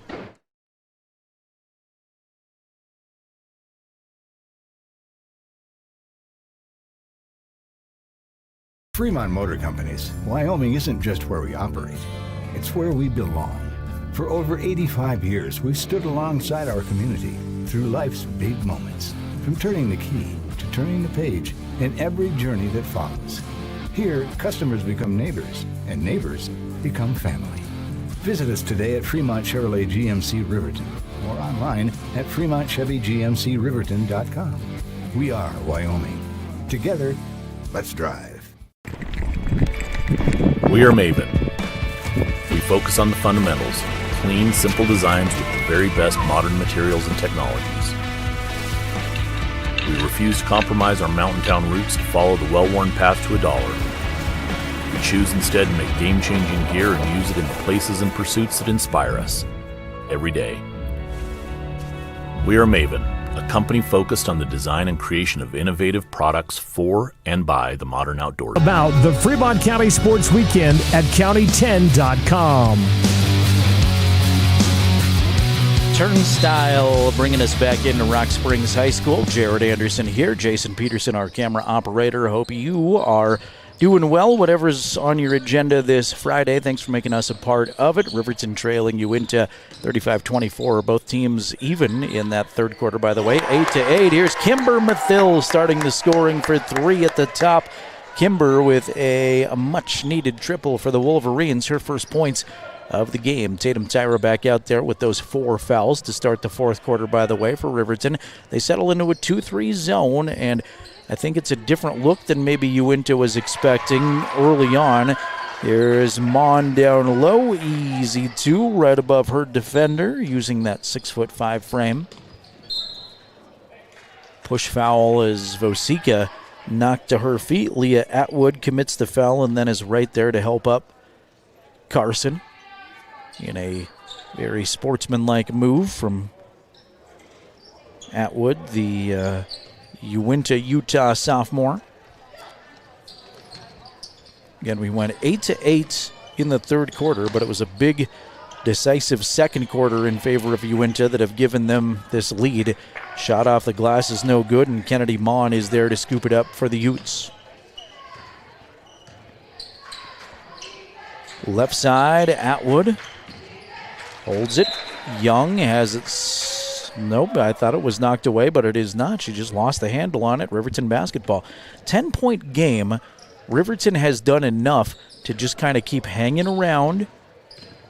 They're within striking distance still. 6:40 to go in the game, but they're going to need a big push here in the fourth quarter. There's Leesburg down the lane. Can't get it, but Taylin is fouled.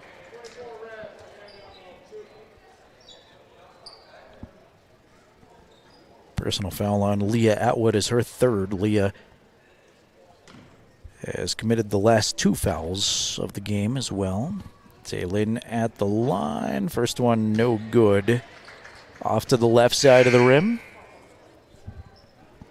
37-27, Uintah girls on top of Riverton here from Rock Springs High School. This is day 2 of the Flaming Gorge Classic. Jerrad Anderson and Jason Peterson, your County 10 broadcast crew. Leesburg's second one rattles in and out, no good. Kennedy Mon up high for yet another rebound. Future D1 player hands it off to Izzy Lawson, who works it up the floor. In the corner they go. Ellison back to Lawson. On the floor one time. Ellison squares to the basket, looks into that Riverton 2-3 zone. Smith zings it around the perimeter. Jana Young almost has it taken away. Now it is Gordon with the good defense. Tatum Tyra comes up with it. Tyra stops at the top of the key. Give it to Leesburg. Feeds Tyra right back, and Tyra can't get a clean shot away down low. No good. Left it short. Partially tipped, perhaps, by a defender.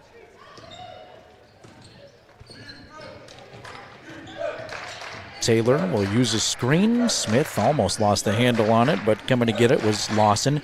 Izzy now uses a screen of her own, goes down the lane. Mon picks it off the floor, gets it to drop, and she's fouled. Well, I know I continue to rave about Mon, but not a lot of players can make that adjustment that quick, go all the way to the floor, draw the foul, and make the basket count. Hits the free throw. She's got the old-fashioned three-point play, and she has 20 of her team's 40, half of the points coming from Kennedy Mon, the senior. Tyra hands back to Vosika. Carson, dribble drive, scooted out to Leesburg. Corner 3 right side, no good. Mathill rebound. Kimber's got it to go. Kimber Mathill with 2 field goals here in the fourth quarter. 1 for 3, 1 for 2. As as we close in on 5 minutes remaining in the game. An 11-point Uintah lead. Boys team getting ready for their game against the Grace Idaho Bears next. We'll bring it to you right here on county10.com and Jack FM. Good defense by Tyra down low. Rebound kept alive off of Mon's missed shot, though, and Mon travels with it. Mon with some fiery words back to the officials, saying she took 2 steps. Yeah, a pivot step and then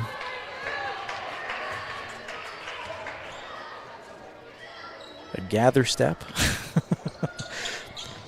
Use all the NBA terms, and you can take like 8 steps if you do that. Mathil.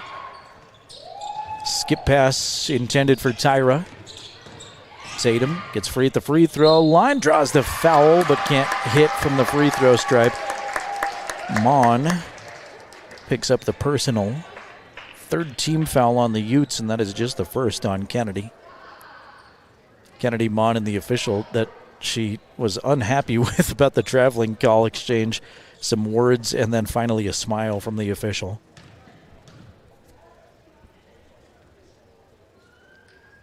Tyra's first free throw is good. Tatum's 4th point. And she can make it a 9-point game right here. 4:33 remaining. It's 40-30. Uintah up right now. Tatum toes the mark. Bounces it twice.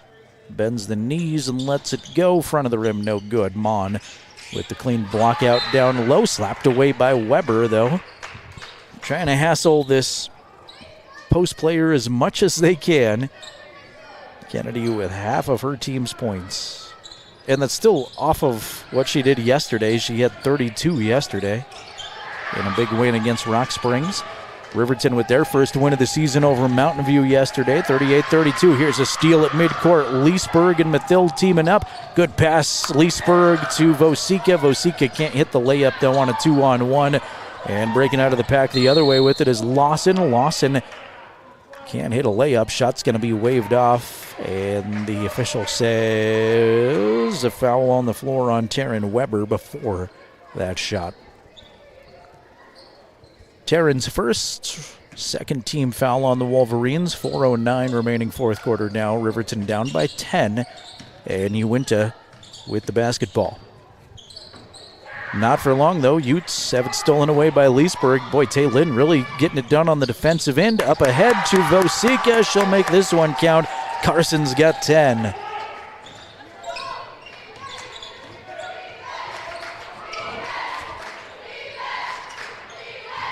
Wolverine bench coming alive, cheering their teammates on. Mon down below is hacked and howled.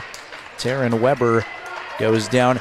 Taryn, in a JV game at the Casper Classic, twisted her ankle, was on the bench with some ice, and I thought maybe initially that's what that was, but now she's grabbing the upper body like she took a shot higher than that. First one for Mon is good. And a timeout. 30-second break. I think that's Riverton's timeout. It is 30-second timeout. Mentioned Mon with half of her team's points. She's got 21 now to lead all scorers. Avery Ellison's been on the bench for a while with 4 fouls. She has 8 for the Utes. Riverton now led by Carson Vosika, who has 10. Timbery Mathil with 7, 6 points apiece for Aspen Gordon and Taylor Leesburg. And I'll say this, Riverton in danger of letting this one slip away, but they've done a great job defensively. And win or lose here, I think this has been a pretty solid team effort by Riverton on the defensive, and maybe the points haven't come as frequently as they wanted to. That second quarter was very lopsided, but against a team that has had a lot of success against big schools in Utah, I don't think it's one to hang your head about, even if you come up short if you're Riverton. Second free throw from Mon is good. And then to finish that, their scoring is more balanced. I know there aren't as many points as you want, but they are sharing the basketball, running half-court sets. Leesburg dribble drive, shot no good. Offensive putback by Gordon was no good, and Kennedy Mon comes away with the rebound. 3:20 remaining in the game, 10-point deficit for the Wolverines. Knocked out of bounds, Taryn Weber. I like the energy off the bench here from Taryn. Trying to be that spark plug player. Giving it her all here in the fourth quarter from the home of the Rock Springs Tigers. We'll be back here in January for a game against Rock Springs. 3 is missed. Leesburg is there to take it down for the Wolverines. Ahead of the pack of Osika. Hard off the glass. Couldn't get the layup to go that time. And we stay at a 10-point game. Allison as the Uintah rebound.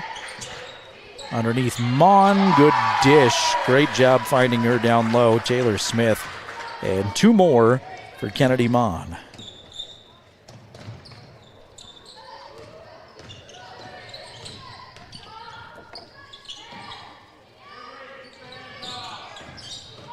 May have lost our radio audience. I'll effort that on the fly.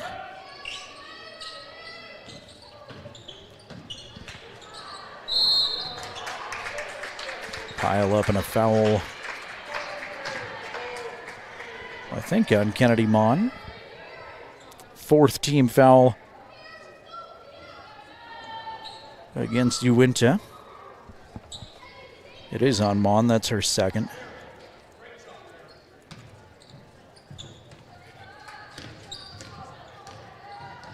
Up top, Tatum Tyra holds the basketball. Tyra, little dribble drive, is tied up by Kennedy Mon.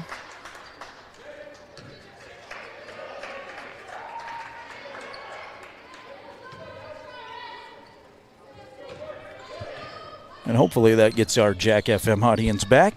2:08 remaining in the game. It is Uintah 44, Riverton 32.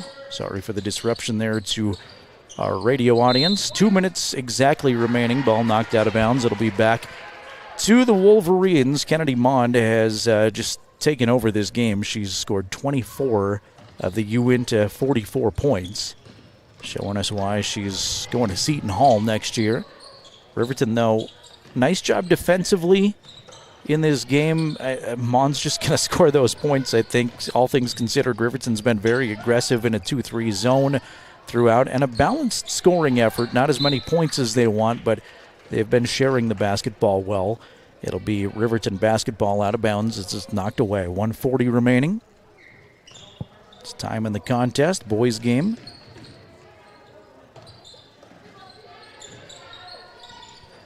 Coming up right after this. Leesburg long 3. Clangs off the backboard. No good. Kennedy's got the rebound. Now breaking out ahead of the pack. Lawson one-on-one right past their defender. Lay it up and in. Izzy Lawson with 6 points.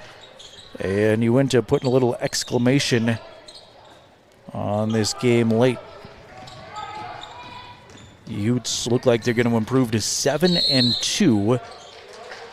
Osika's called for an offensive foul. She slid down near the baseline. Nope, that's Gordon.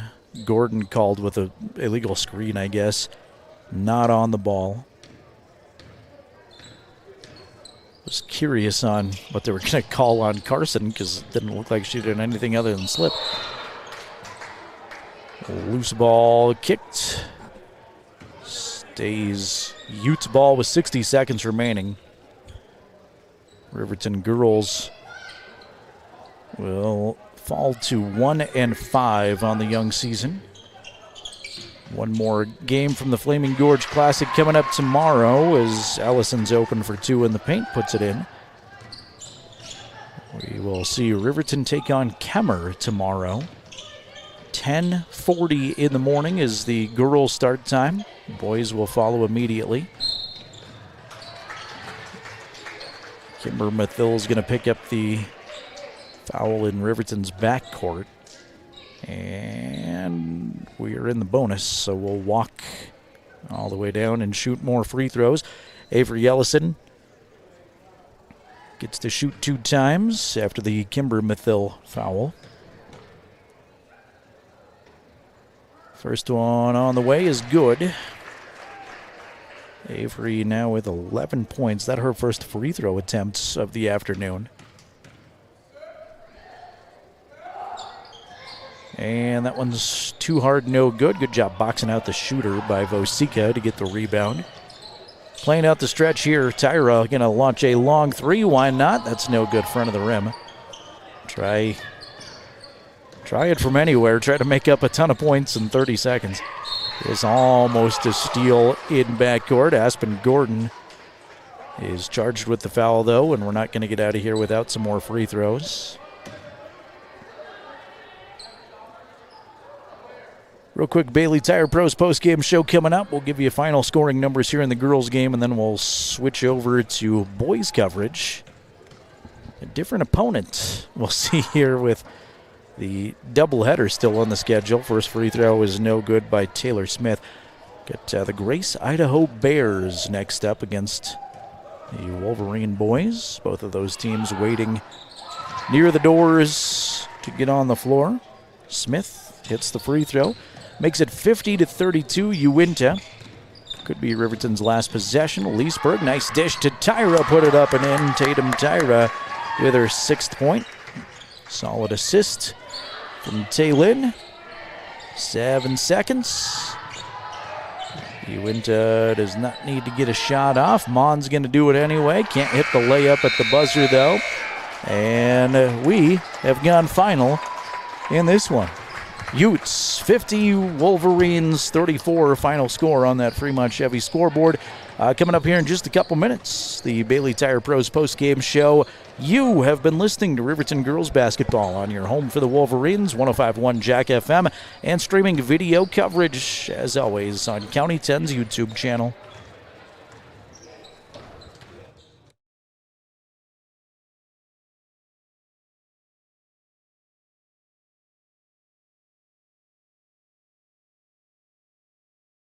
Myers Gambles is your one-stop shop for furniture, mattresses, and appliances in Lander, Wyoming. We have an unbeatable selection of furniture for your living room, bedroom, and dining room. Plus, we have the latest trends in home furnishings. Our mattresses are comfortable and affordable, and our appliances are built to last. Whether you're looking for a new TV, sofa, or refrigerator, we have the perfect finish, style, and function for your home.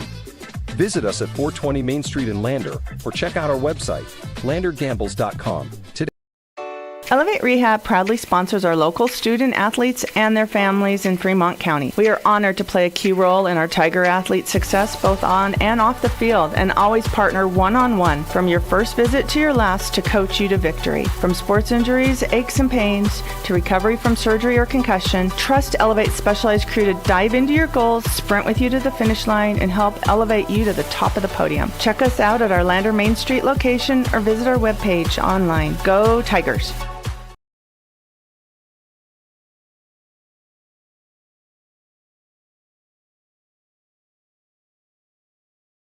From the sidelines to the spotlight, from the classroom to the community, Fremont County's greatest accomplishments deserve to be celebrated. When our athletes take the field, when students excel, and when our community comes together, those are the moments that define us. For over 25 years, we've been more than just your internet and phone provider. We're your neighbors, celebrating each victory alongside you. Wyoming.com, proud to support our schools, our athletes, and our future. Visit Wyoming.com today.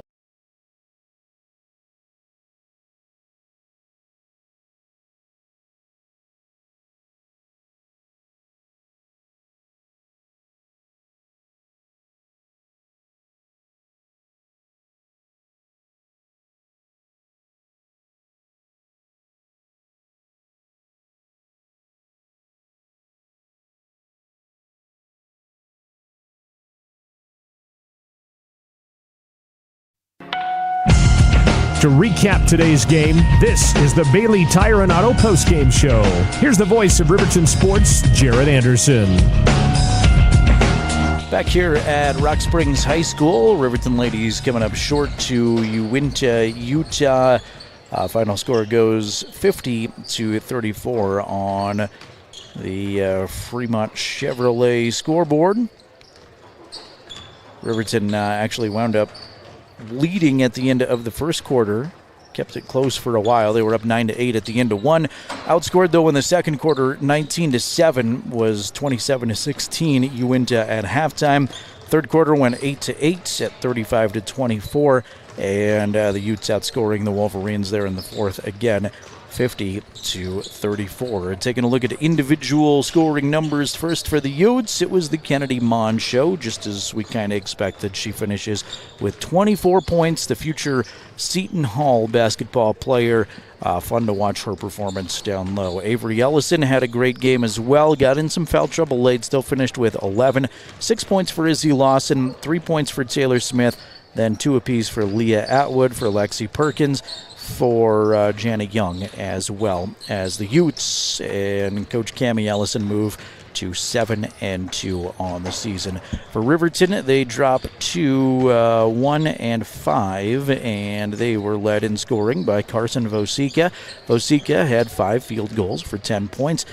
7 points for Timbri Mathill, 6 points for Tatum Tyra, 6 points for Taylin Leesburg, 6 points for boy, now my numbers are all messed up here. 2 points for Aspen Gordon and 5 points for Kimber Mathill. That's what was messing me up there, that line. Kimber Mathill with 5 points, all of those coming in the fourth quarter.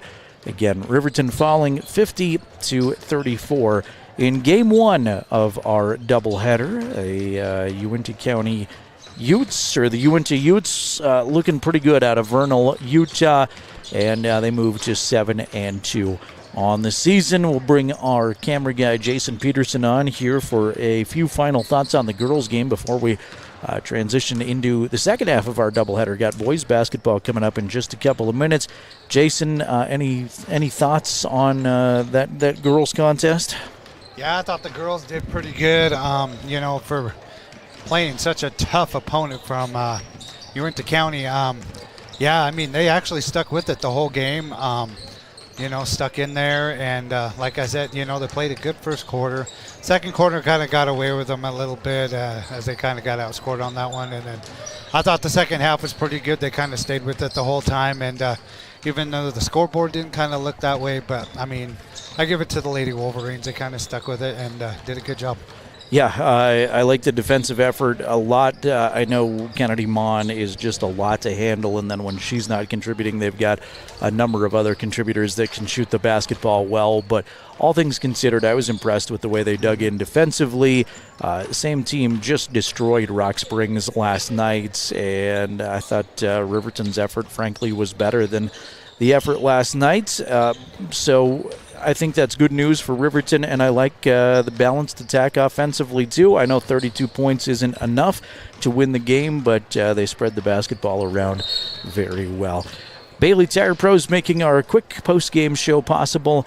They are your local tire professionals in Fremont County. They've got 3 pit stop locations in Riverton and 1 in Lander. Thanks to Bailey Tire and Auto Service and Bailey Tire Pros making our post-game coverage possible. We transition here in just a couple of minutes to boys basketball. It's Riverton and Grace, Idaho coming up on 105.1 Jack FM. You can watch along with us on County 10's YouTube channel.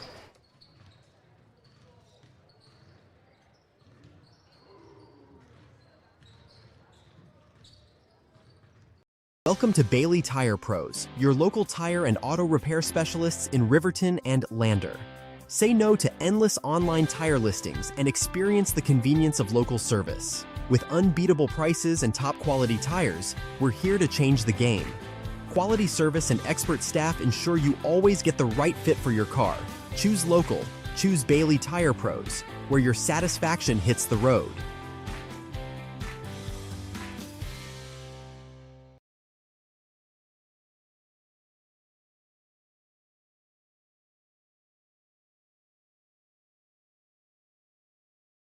Modern Construction is a local contractor dedicated to our community. We're proud to support our student athletes in every sport, on and off the field. We believe in hard work, crafting excellence, and building legacies one project at a time. We bring your vision to life. Visit GoddardConstruction.com to see what we can create for you. Goddard Construction, building Fremont County one project at a time. Discover personalized banking at Central Bank and Trust. We offer personal and business banking tailored to your needs. Enjoy the convenience of our online banking platform, whether managing accounts, applying for mortgages, or going paperless. With branches across Fremont County, we provide drive-through and lobby services. Experience simpler applications for mortgages and loans, all from your computer or mobile device. Connect with us at centralbanktrust.com. Fremont Motor Companies, Wyoming isn't just where we operate, it's where we belong. For over 85 years, we've stood alongside our community through life's big moments, from turning the key to turning the page in every journey that follows. Here, customers become neighbors, and neighbors become family. Visit us today at Fremont Chevrolet GMC Riverton or online at FremontChevyGMCRiverton.com. We are Wyoming. Together, let's drive. We are Maven. We focus on the fundamentals, clean, simple designs with the very best modern materials and technologies. We refuse to compromise our mountain town roots to follow the well-worn path to $1. We choose instead to make game-changing gear and use it in the places and pursuits that inspire us every day. We are Maven, a company focused on the design and creation of innovative products for and by the modern outdoors.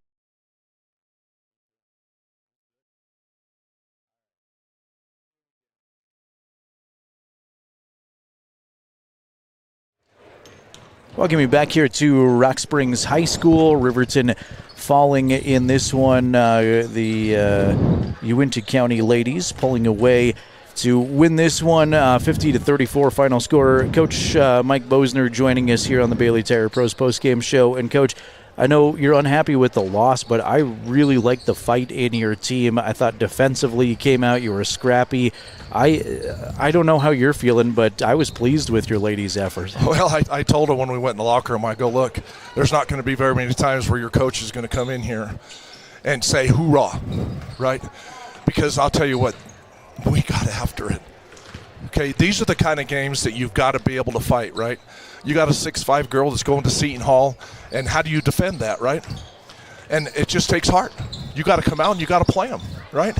And you look at the number of shots that we missed. I haven't seen my shot chart yet, but my goodness, our chances of winning the game would have been good if we'd have shot 60% from two, right? Dang it, we missed a lot of easy shots. I know it's not enough points, but I thought you distributed the basketball well. They ran the half-court offense very well, and it was a balanced attack offensively. Despite the low amount of scoring, there were a lot of different girls getting involved. Exactly, and that's what we worked on. You know, the thing when you got a team like that, and a team like Mountain View last night, you know, you have got to move the ball without dribble, right? That moving and then ball penetration when you can get it breaks down zones. It breaks down everybody. And gosh dang it, we did a great job, right? You saw our transition. Our transition looked really good tonight. She was making long passes. We were hitting people. They were catching the ball. They were finishing. I mean, we did a lot of great things, right? Definitely. But the score it wasn't in our favor. But it's the character that is building in this team right now that is it's over the top, right? They feel it. They see it. They see they can compete. They haven't been able to compete like this for years, right? We're competing. That's what I was going to say is how much do you and how much do you think your girls believe in this team right now? What's the expectation for this team going forward? I know it's still really early in the year, but what is this team capable of? Yeah, this team's capable of doing some great things, right? Who knows? You're going to catch us on nights where we're going to load that basket up because we got girls that can do it. And then there's nights where that ball's not going to fall, and we still got to continue to fight, right? And we got to win it on the defensive side. You know, this Uintah team, they've been averaging, 70, 75 points a game. And we come in here and shut them down to 50. Yep. Right? And you look at before we went into half, they were up 14. And we only lost by 15, so we only gave up 2 points the whole second half. Think about that. I mean, for us, and to play against a 6'5" girl like that, We defended the heck out of her. What did she end up with? 24. Okay. Yeah. Yeah. Unofficially, yeah. Yeah. Yeah. Very, very good, gutsy effort, I think. And here in another little less than 24 hours, you're back over at Green River. You've got Kemmer tomorrow. Do you know much about them, or what are you hoping for in day 3? I got to see them a little bit. Kemmer's a team they're very young. Very young. I expect us to come out and jump on them right away.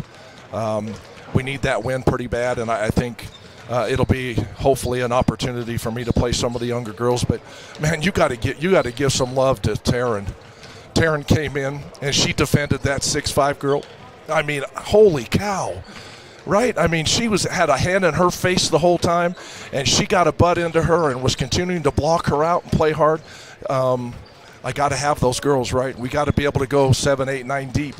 Yeah, I called her the spark plug off the bench, and I expect that the rest of the season. Right. I like the way she came off the bench and played there. Really good effort, Coach. It was fun to watch. I know you come up short ultimately, and that's your goal, but I feel good about your team going forward. Hope you do too. And, I do. And I can't wait to do it again tomorrow. Yes, sir. All Thank right. you guys very much. Appreciate it. Thanks Okay. for coming up here. You bet. Coach Mike Bosner joining us here on the Bailey Tire Pros post-game show as we get ready for boys basketball all of a sudden. The boys team just about ready to hit the floor. And again, that post-game coverage made possible by Bailey Tire Pros, your local tire experts. Thanks to Bailey's for being Wolverine supporters. Thanks to an animated and spirited Coach Mike Bosner joining us. You can tell he's feeling good about his Lady Wolverines. And frankly, after the last couple of days, I'm feeling a lot better about their future as well, seeing this fight and this scrappiness and toughness with these ladies. All right, let's quickly move the page over to boys basketball. The Grace, Idaho Bears are the opponent here for the Riverton Wolverines as we see our second out-of-state opponent today. Grace, Idaho, coached by Rory Lloyd, and they will look like this. Their starters include number 1, Cade Kimball. Kimball is a 5'11 sophomore. Number 5 is Gavin Draper. Draper is 6'1 senior. You may remember that Draper family, formerly from Riverton. Number 14 is Bodie Smith. He's a 6'2 senior. Number 24 is Chase Smith. He's a 6'2 senior. And number 34 is Parker Yost. He is a 6'6 senior. Your Wolverine starters, same usual starting 5 out there. Number 1, Eric Smith. He is a senior. Number 2, Clay Sheets. He's a senior. Number 3, Garrett Jackson. He's a senior. Number 4, Gage Treber, a senior. And Bo Anderson, number 20. You guessed it, he is also a senior. Riverton in their all cardinal red uniforms. Riverton in white font across the front of those jerseys. Grace in their white uniforms, trimmed in red with script font across the front of those jerseys. Bears win the tip. Gavin Draper sends it to the corner. Edwards runs the baseline, can't get the shot to go, and Eric Smith is there to clear the glass for the Wolverines. Underneath, Gage Treber, reverse layup and in. Nice dish from Eric to Gage. And our first points on the Fremont Chevrolet scoreboard belong to the Wolverines. Up 2-0. Out of bounds off of Garrett Jackson. Stays Bears ball.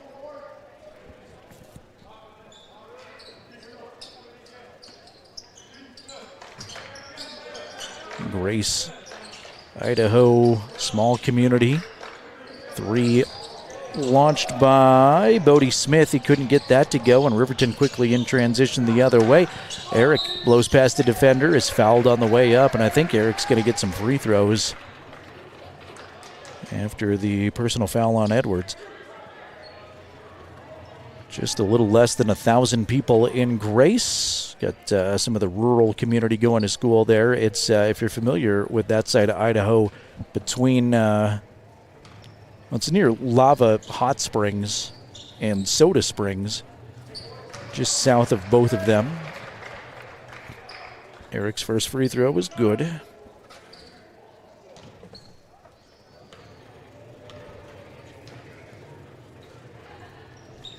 And the Wolverine senior has them both. He's got 2, Gage Treber with 2, and the Riverton lead is 4-0. We've played 45 seconds. In game 2 of our doubleheader, Edwards holds at the top. Now left side, outside they go Smith. Smith to the other Smith. That's Chase. Chase underneath. Right-hand scooper is good. Chase Smith, the Grace, Idaho senior, has the first points of the game for the Bears. Treber holds at the top. Now reloads to Anderson. Away from that three-point line. Bo puts it on the floor one time to Eric. Fake left, go right. Finger roll to the hoop. Can't get it to go. Fighting for the rebound is Anderson, who's fouled on the putback attempt. And Edwards may have picked up his second personal already. Nope, that is not on Edwards. That's Parker Yost who picks up that personal foul. And Bo Anderson takes a deep breath. First one on the way. Hits the rim a couple of times and drops.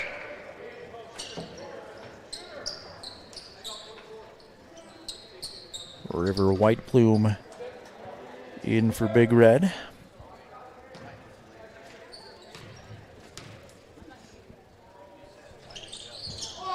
Second one, too strong, no good. Good block out down low from Parker Ghost, and here come the Grace Bears.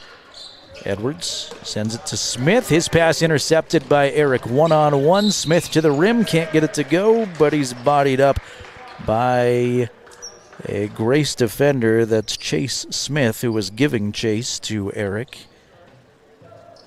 And two more free throws for the Wolverine that just went 2 for 2 at the stripe a moment ago.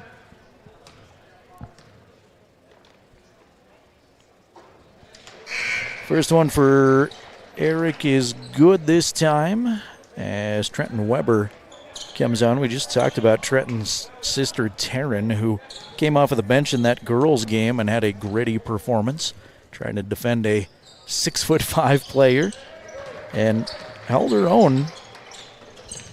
Eric hits that one 4 for 4 at the stripe already. 6:22 remaining first quarter. And the Wolverines have built a 7-2 advantage on the Fremont Chevy scoreboard. Here's another interception by the football corner, the point guard for the Wolverine basketball team, Eric Smith. Weber now to White Plume. River's going to spot up and shoot three. That's no good. Clay Sheets soars in for the rebound, though. The speedy Clay through the lane as Weber. Now Riverton reloads. Eric controls the tempo, backs it off, gives some instructions. Tried to chase it down in the corner, but lost the handle, and it's out of bounds off of Smith. Grace going to call a timeout. Coach Lloyd wants to talk things over with his team trailing by 5 early on. 5:51 remaining here, first quarter action. County 10 YouTube channel, the spot to come watch these games.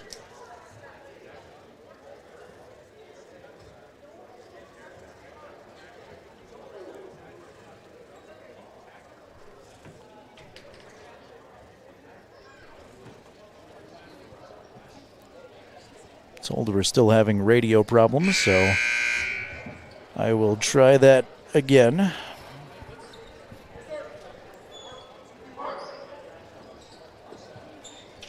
See if that gets us on. 5:51 remaining first quarter.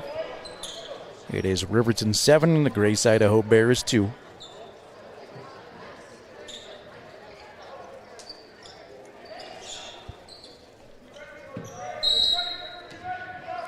Full court pressure being established here by the Wolverine defense. Yost able to break out of the pack with it, force it up ahead, and it's out of bounds. You look for Smith off of his fingertips, out of bounds in the corner. So you break that pressure, but then you're so frazzled when you get into the half court that you make a bad decision, and that's exactly what happened.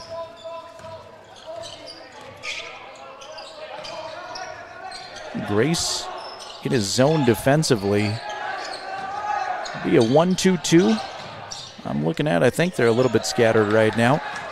Layup is no good as trying to split the defenders. Clay Sheets.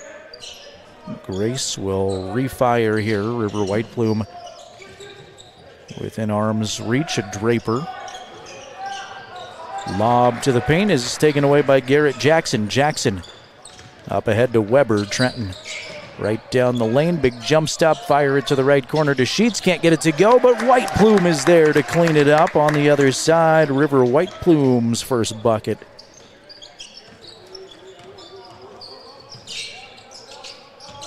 Nine to 2, the Wolverine advantage. Fremont Chevy scoreboard. Here's a quick Grace Idaho 3. Kathleen Edwards can't hit from there. But Edwards is going to steal it in backcourt and get an easy layup. So frustrated his 3 didn't go down, stayed with it, and made a nice play defensively to take it away. He's got the Bears' second bucket of the game. A 9-4 RHS lead on that Fremont Chevy scoreboard as we near the midway point of the first quarter. Lady Wolverines a few moments ago coming up short as Garrett Jackson knocks down a three-pointer. That Lady Wolverine final 50-34 against Uintah, Utah. And we see our second straight out-of-state opponent. 3 from Yost, misses everything. Peyton Larson, who just checked in, hustles down the rebound, get it ahead to Sheets. Clay can't handle the basketball, and Parker Yost cleans it up for a moment, knocked loose again, but Draper there to save it for the Bears. An 8-point Riverton advantage, 4:10 has elapsed. River White Plume is going to be called for a held ball. I thought he was going to get a foul call, but they're just going to say held ball. Tied up his defender. Nicely done by River. And it's RHS possession.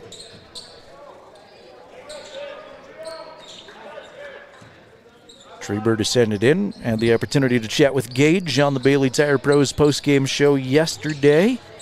Good conversation, and was well spoken in the post-game show. There's a steal by Kimball. Cade runs to the paints, finds a wide open teammate left side. Carter Meacham, who had just checked in, can't hit the 3, but Grace is going to come out of the pack with the ball and get a second look at it. It is off of Treber out of bounds, so Bears basketball in the corner in front of the Riverton bench. Draper, the trigger man, sends it into Kimball.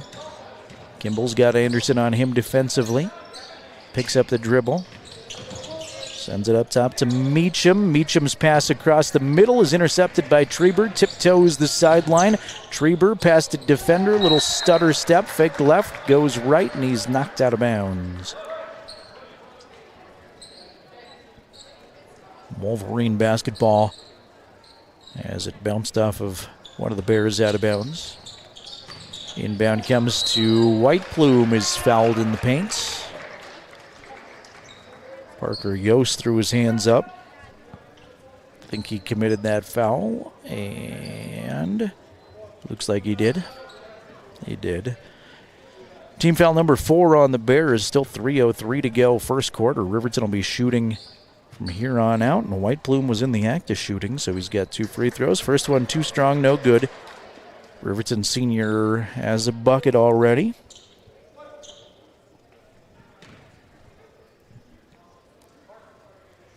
White Plume bends his knees. Second attempt is nothing but net. Riverton lead extends here 13-4. 3 minutes remaining first quarter action. Kimball has Draper away at the top. Draper turns and gets a signal from his coach, Coach Lloyd. Now he attacks the basket. Dribble drive shut off, finds Smith. Smith fade away long 2, that's no good. Saved along the inline by Kimball to a teammate, got it to go, and he's fouled. Carter Meacham with an and one attempt, and Meacham then turns around and gets a technical.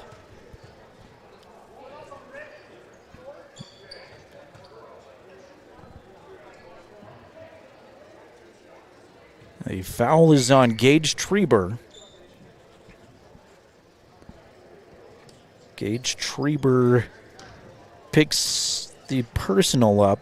Meacham cannot hit the free throw. Too strong.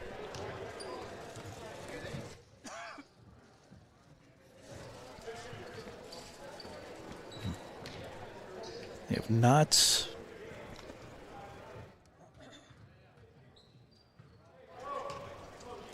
have not counted the basket at the other end, but I think they should. And now free throws on Meacham's technical. So they haven't counted that basket. I'm going to take it off the scoreboard for now. Eric Smith hits both free throws. He actually did make that one.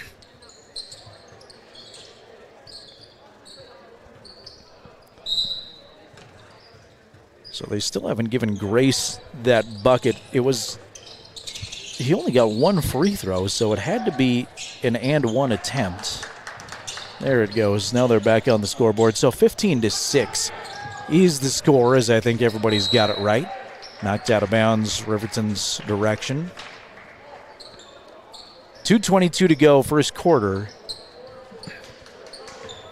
Meacham picking up the first technical of the season after he drew an and one. Smith holds it at the top, right side outside to Anderson. Bowe tried to feed the paint to Jackson. Ricochets back to Bowe. He tries a long shot, can't get it to go. Treberg tried to stick it back up. That's no good. Third chance for the Wolverines. Jackson, no good. And finally a foul under there on Bowe Anderson.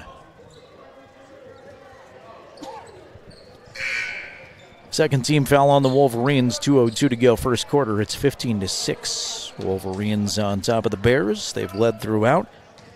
Eric Smith, game's leading scorer with 6 points, and they have all been at the line, 6 for 6 at the charity stripe, including those 2 technical shots a moment ago.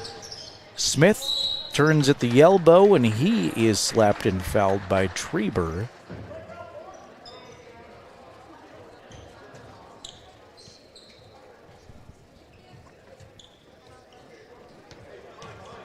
Second personal for Gage. And Chase Smith will shoot free throws. First one is good as it snaps the nylon.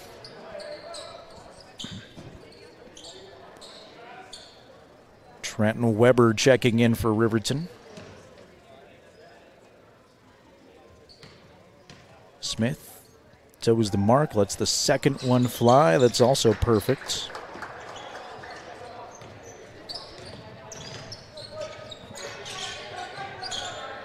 Eric backs off the dribble as Riverton digs into their half-court offense. Really unbalanced to one side and ball thrown away to Kimball. Cade pushes the tempo. Smith, wide open teammate, right corner three. That's no good. Is that Bryson Anderson that's just checked in? I think it is. Three was no good. Hits the front of the rim and then bounces off the top of the backboard. Bryson Anderson. Didn't even see him coming to the check-in table, but he's out there for the Bears.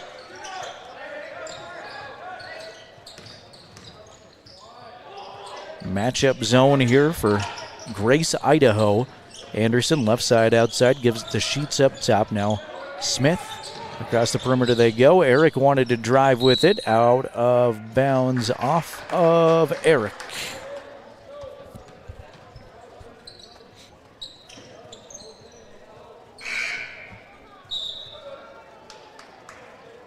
Bodie Smith, an original starter, comes back for Grace. Parker Yost gets his first breather. 1:05 now remaining first quarter action. Grace, Idaho basketball. Here's Smith down low. Lost track of him in transition. Turnaround to his first shot. He is the fourth Grace, Idaho player to score.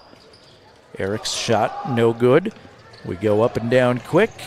1-on-1. Kimball can't get it to go. Jackson is there to get the Riverton rebound.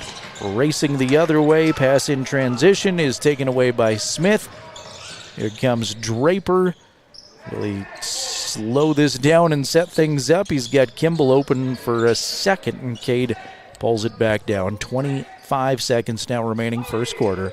Smith, high post, turns and faces Eric Smith. Sweeps right, tries to go left, lost it for a second, gathers it back in. Anderson to Smith in the corner, and that's Parker Yost in the corner. Yost for three, it's good, and Grace has made this a 2-point game all of a sudden.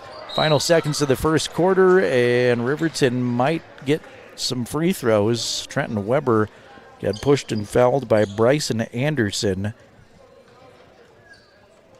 And with 1.5 seconds remaining in the first quarter, Trenton to the line.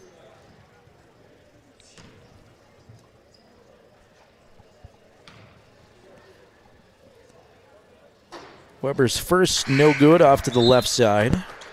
Peyton Larson returns for the last 1.5 seconds of the quarter.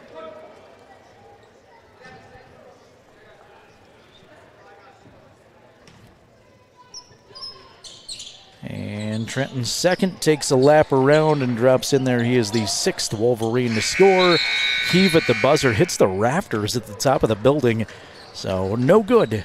At the end of one, it's Riverton 16, Grace, Idaho 13. Back in a minute on your home for Riverton basketball. 105.1 Jack FM and County 10's YouTube channel.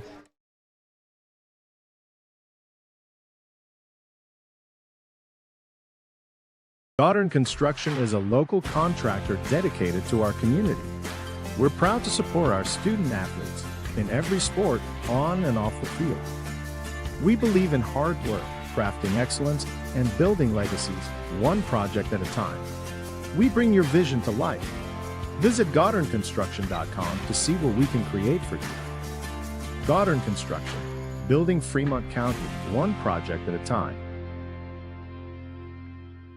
Discover personalized banking at Central Bank and Trust. We offer personal and business banking tailored to your needs. Enjoy the convenience of our online banking platform, whether managing accounts, applying for mortgages, or going paperless.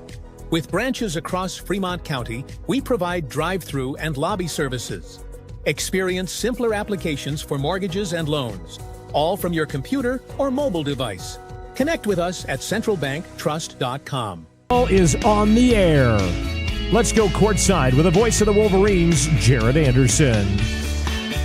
Day 2 of the Flaming Gorge Classic continues here from Rock Springs High School. Jerrad Anderson and Jason Peterson with you. High atop the home of the Tigers. Riverton on top of the Grace, Idaho Bears right now, 16-13. Riverton led that entire first quarter. Eric Smith with 6, River Whiteplume with 3, Garrett Jackson with 3, 2 points for Gage Streber, 1 apiece for Trenton Weber and Bo Anderson. It's Riverton basketball here to start quarter number 2. Loose ball knocked around, and Grace comes up with it off the floor. A lot of loose balls in this game, and Grace is going to chuck this one into the Riverton bench out of bounds.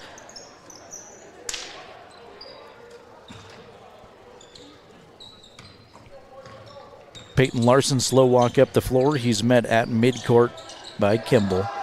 Left side, Clay Sheets holds. Back to Larson at the top, and around the perimeter they go. Eric looking for a skip pass. Good pass to Sheets. Corner 3, good. Clay Sheets with the triple. Knocks it in. And Riverton's got a 6-point advantage on the Fremont Chevy scoreboard.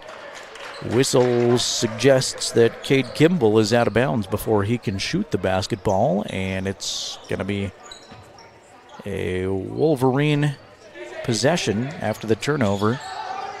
Almost stolen away by Grace, and now it is. Here comes Anderson, who then travels with it. We change possessions faster than I can get any sentence together in this game.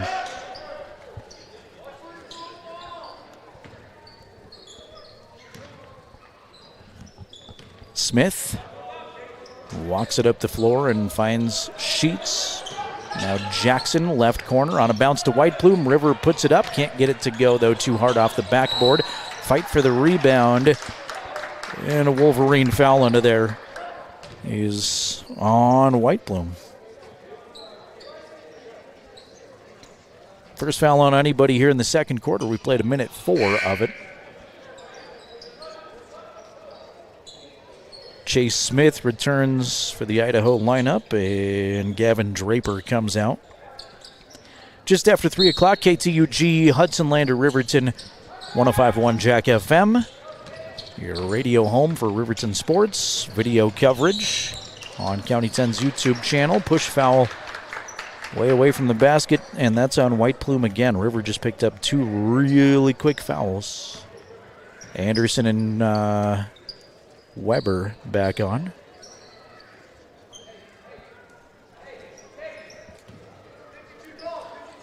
Edwards descended in right in front of the Riverton bench in the front court of the Bears, looking for Smith, who almost let it go out of bounds. Smith has sheets on him defensively, smothering defense by these Wolverines, and a foul given up by Jackson. On the floor, it'll be ball out of bounds to this Idaho squad once again.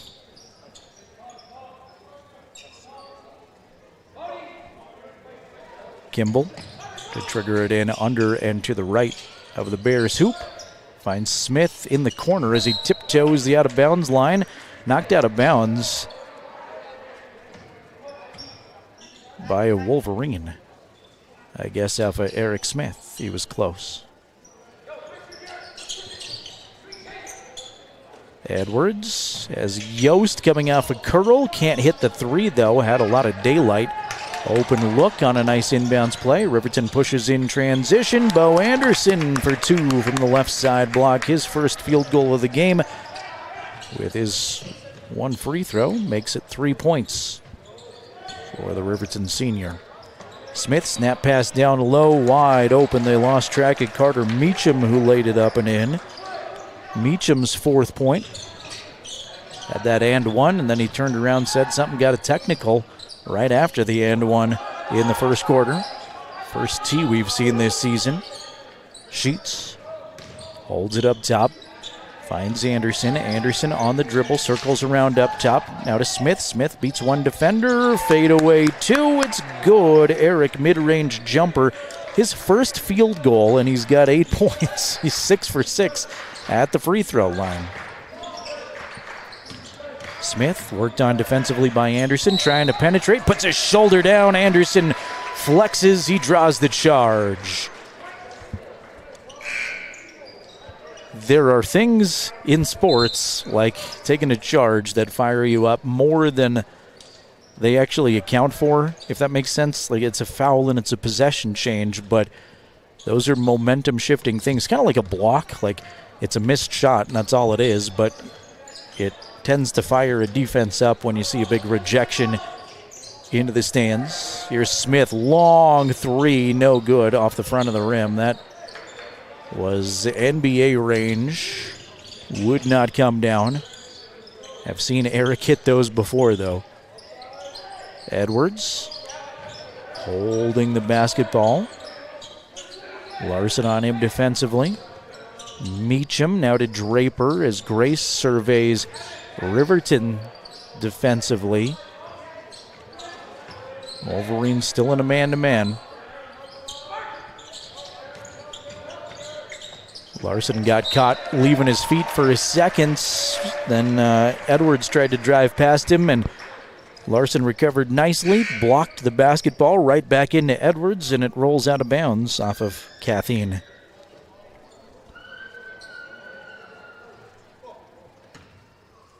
Wolverines on top of the Fremont Chevy scoreboard, 23-15, 4 minutes and 35 seconds remaining in the second quarter. Anderson has it blocked into the Grace bench off of a bare paw last. Clay Sheets going to come throw it in for the Wolverines. It's Sheets, Jackson, Smith, Larson, and Weber on the floor for the team in Cardinal Red. Grace has been in a matchup zone most of the way through. Looks like they've gone from a 1-2-2 to a 2-3 defensively in a more traditional 2-3. Now Smith, nice drop off to Weber, who's fouled. Little no-look pass from Eric Smith cruising down the lane. Weber goes up strong and draws the contact. Trenton 1-2 at the free throw line here this afternoon. We'll see Bodie Smith check in after the first free throw. Trenton's first free throw hits every part of the rim and drops in there.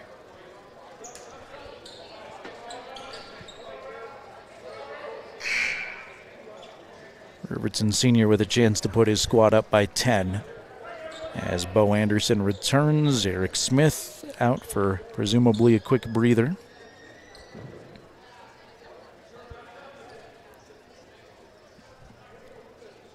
Dick Quayle, Pat Patterson, the assistant coaches again this year under Bo Sheets, now in his 9th season as head coach. Second free throw from Weber is a swish. It is Wolverines 25, Bears 15, nearing the midway point of the second quarter. Riverton punches it out. Grace basketball in the corner of their front court. Edwards to send it in. Slaps the basketball, looks way up top. Meacham comes and gets it. Meacham, backdoor cut to Draper. Draper trying to get free of his guy. Can't hit the mid-range two. And it's off of Riverton out of bounds. Gavin will send it in under into the right of the Grace hoop. Took a long look at it. Get it to Meacham. Meacham shot just floated awkwardly off his left hand. Didn't come close. Riverton takes it away. Here's Sheets squaring to the basket. Drive to the free throw line and reload to Larson. Payton bounce pass to Jackson. Big jump stop. Dish it to the right corner. Anderson three. That's no good. And Draper snatches away the rebound for the Bears. Edwards put it on the floor one time. Now Anderson all over him defensively. Draper comes out to help. Wolverines up by 10, 3:30 to go. Second quarter on the Fremont Chevy scoreboard. In the corner, three, that's a Draper. Can't get it to go. Offensive rebound kept alive. Bodie Smith with a nice job on the far side. Meacham squares to the basket way at the top. Sends it around to Edwards. Edwards smothering defense again by Bo Anderson. Gavin Draper at the top. Anderson's going to switch off and D him up at the top now.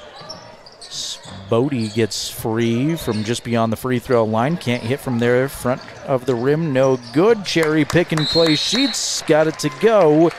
Clay's 5th points, and Riverton up by a dozen now. 27-15. And timeout asked for by Riverton coach Bo Sheets.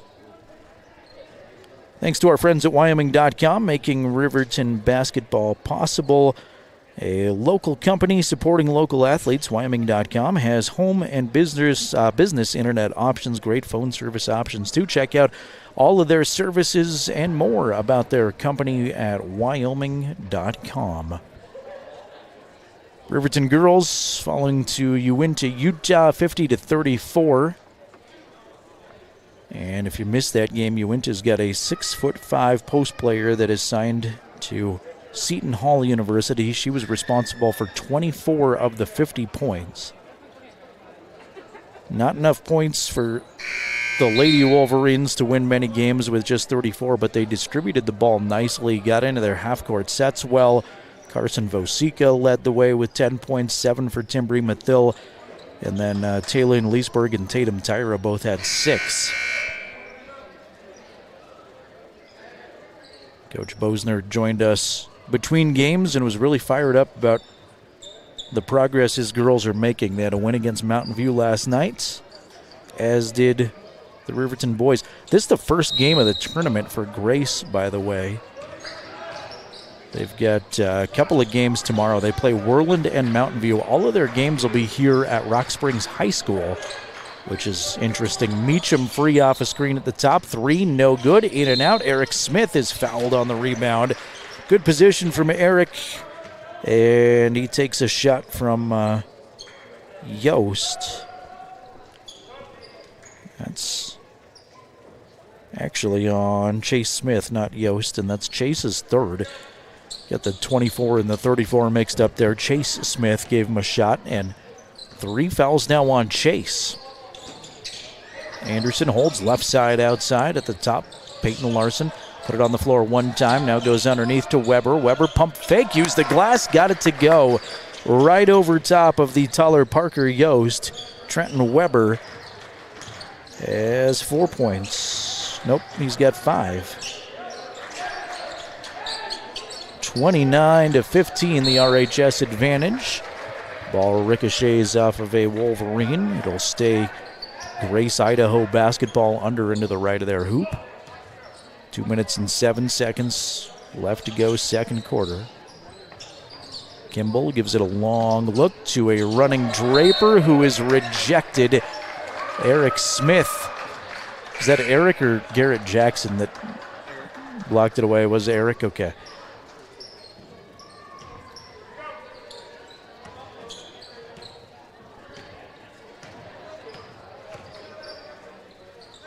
Sheets, left side outside in the corner now to Jackson. Jackson back to Clay. And around the horn they go. Larson, high post to Weber. Weber, high bounce, but he corrals it back. Skip pass, looking for Sheets. Clay had to sky to get it. Now to Jackson at the free throw line. Good ball movement here by Riverton, but not finding a shot. And then off of the hands of Garrett Jackson, out of bounds. Garrett's been the leading scorer for Riverton. He hit a three-pointer and nothing else here in the first half. Not to pick on Garrett, who's been spectacular this year, but off of the 16 points per game average so far.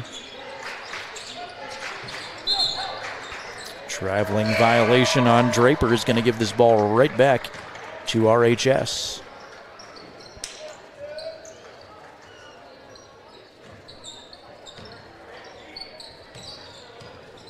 Peyton Larson dribbles it up the floor in the corner now to Jackson. Jackson tries a left corner three. That does not drop. Rebound by Draper, who is immediately pushed by a Riverton player. That's going to be the fourth team foul on Riverton. So both teams will shoot the final 116. Larson's first personal.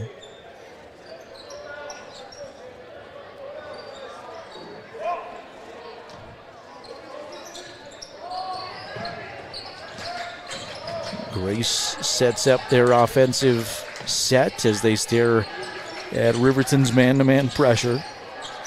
Meacham.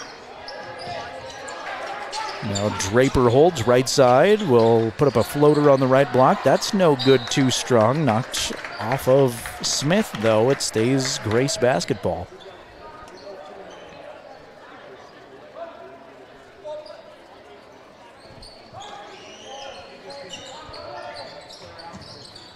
Draper takes a long look, well defended by the Wolverines. Finally, Bodie gets freed up. He puts up a shot, and Smith can't get it to go. Eric the other direction, though. Smith couldn't hit on one end. The other Smith takes it coast to coast, lay it in, and he's fouled. Eric Smith, the first player of the game in double digits with 10 and a chance for his 11th right now. Official says count the bucket. Give the personal to Cade Kimball, and Bo Anderson will come in for Riverton in these final 50 seconds of the first half. Buckle up for Life Wyoming halftime show on the way. Smith hits the free throw. Meacham travels with it. The pass was behind him, and Meacham tried to readjust to go behind himself, was just sort of physically unable to dribble in time. And he is frustrated coming over to the bench. Not that he was anywhere close to it, but gotta be a little bit conscious of being too frustrated already with a technical in this one. Anderson, left side outside to Smith up top. Riverton really pulling away here in the second quarter with a nice effort. Smith holds the ball above his head.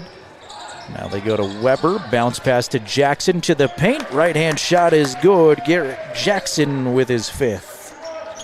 A 19-point Riverton lead. Still 18 seconds to play, second quarter. Lob for Bodie Smith. Too far, out of bounds. Riverton will get it back with a chance to add to this lead before the intermission. Bo Anderson's going to jog it up the floor. Right-hand dribble, gives it to Clay Sheets. Inside of 10 seconds remaining. Sheets near the midcourt center area. Finds Eric Smith, open right corner three, no good. Bounces around a couple times. Weber sticks it back up and in at the buzzer. Trenton Weber with his 7th point of the half. And at halftime, Riverton has emerged with a 21-point advantage. It is Wolverines 36, Grace Idaho Bears 15. We'll be back for Whiteout's Buckle Up for Life Wyoming halftime show right after this timeout on your home for Wolverine basketball, 105.1 Jack FM and County 10's YouTube channel.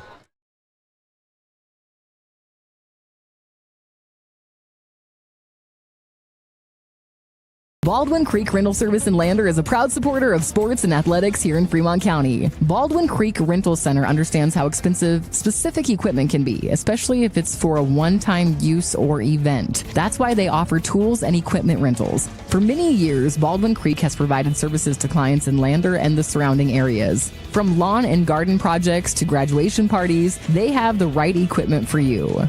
Baldwin Creek Rental Center, located at 675 Baldwin Creek Road in Lander. Hey, Fremont County, listen up! This is your game changer, Health Source of Riverton with Dr. Jonathan Fabian, the only certified chiropractic sports physician in the area. For a limited time, student athletes get a $10 new patient special. That includes a full initial evaluation, needed x-rays, and a doctor-prescribed pain relief session. Just mention this ad when you call. Stay in the game with expert care from Health Source of Riverton. Call 463-2770 and tell them you heard about the $10 student athlete special. The Wyoming Department of Transportation, reminding you to buckle up every trip, every time. And it was a good first half of basketball if you're a Wolverine fan. Riverton on top of the Grace, Idaho Bears 36-15. Riverton led 16-13 at the end of the first quarter, so allowing just 2 points there in the second stanza. Let's take a look at individual scoring numbers here quickly. First for Grace, Chase Smith has 4 points. Carter Meacham has 5 points. 3 for Parker Yost, 2 apiece for Kathleen Edwards and for Bodie Smith. For Riverton, they were led by Eric Smith, who finished the first 2 quarters with 11. That includes 7 free throws, 7-7 at the charity stripe for Eric.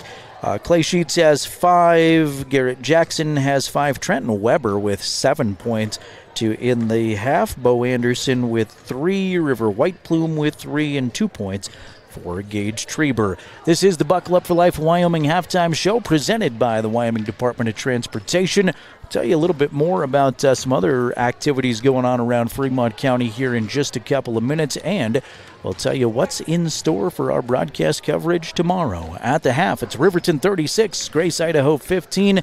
Back right after this on 105.1 Jack FM and on county10.com.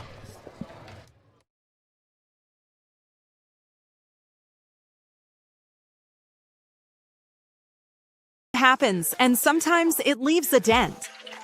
At Northside Body Shop in Lander, we meet by accident, but we fix your vehicle with purpose.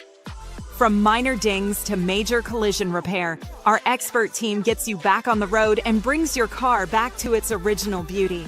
Trust the specialists who treat every vehicle like a classic. Northside Body Shop. Come see us at 323 North 2nd Street in Lander.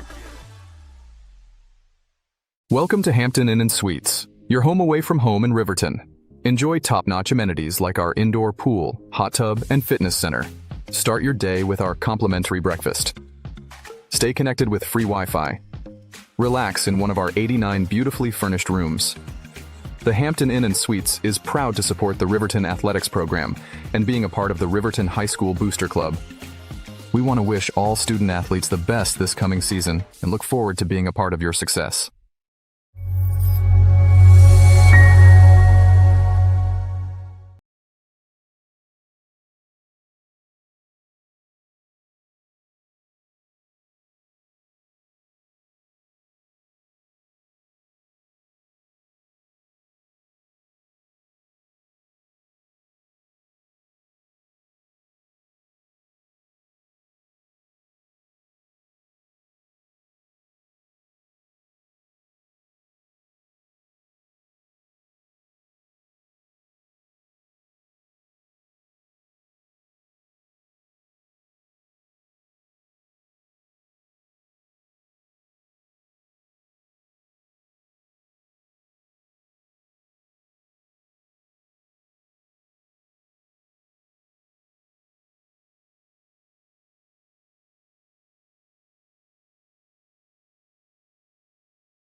It's the Buckle Up for Life Wyoming halftime show. Back to the gym. Here's Jerrad Anderson.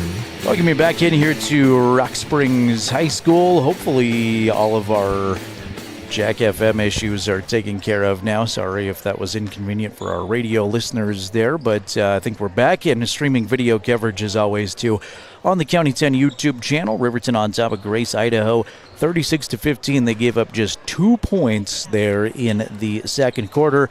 Our cameraman extraordinaire is Jason Peterson. He's been hanging out with me again this week, and I don't know why he keeps coming back to hang out with me. But, Jason, your thoughts on the Wolverine first half? Yeah, I mean, it's been a good first half, Jerrad. Wolverine's been, I mean, they came out and, I mean, I think they're the ones that struck first, and they've never looked back. I mean, it's like a 21-point lead, I think it is.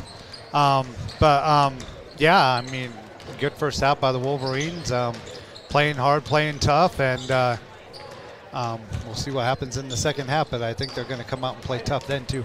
Yeah, we saw Riverton with a convincing win against Mountain View yesterday. That was a dominating performance. Lady Wolverines get the win yesterday.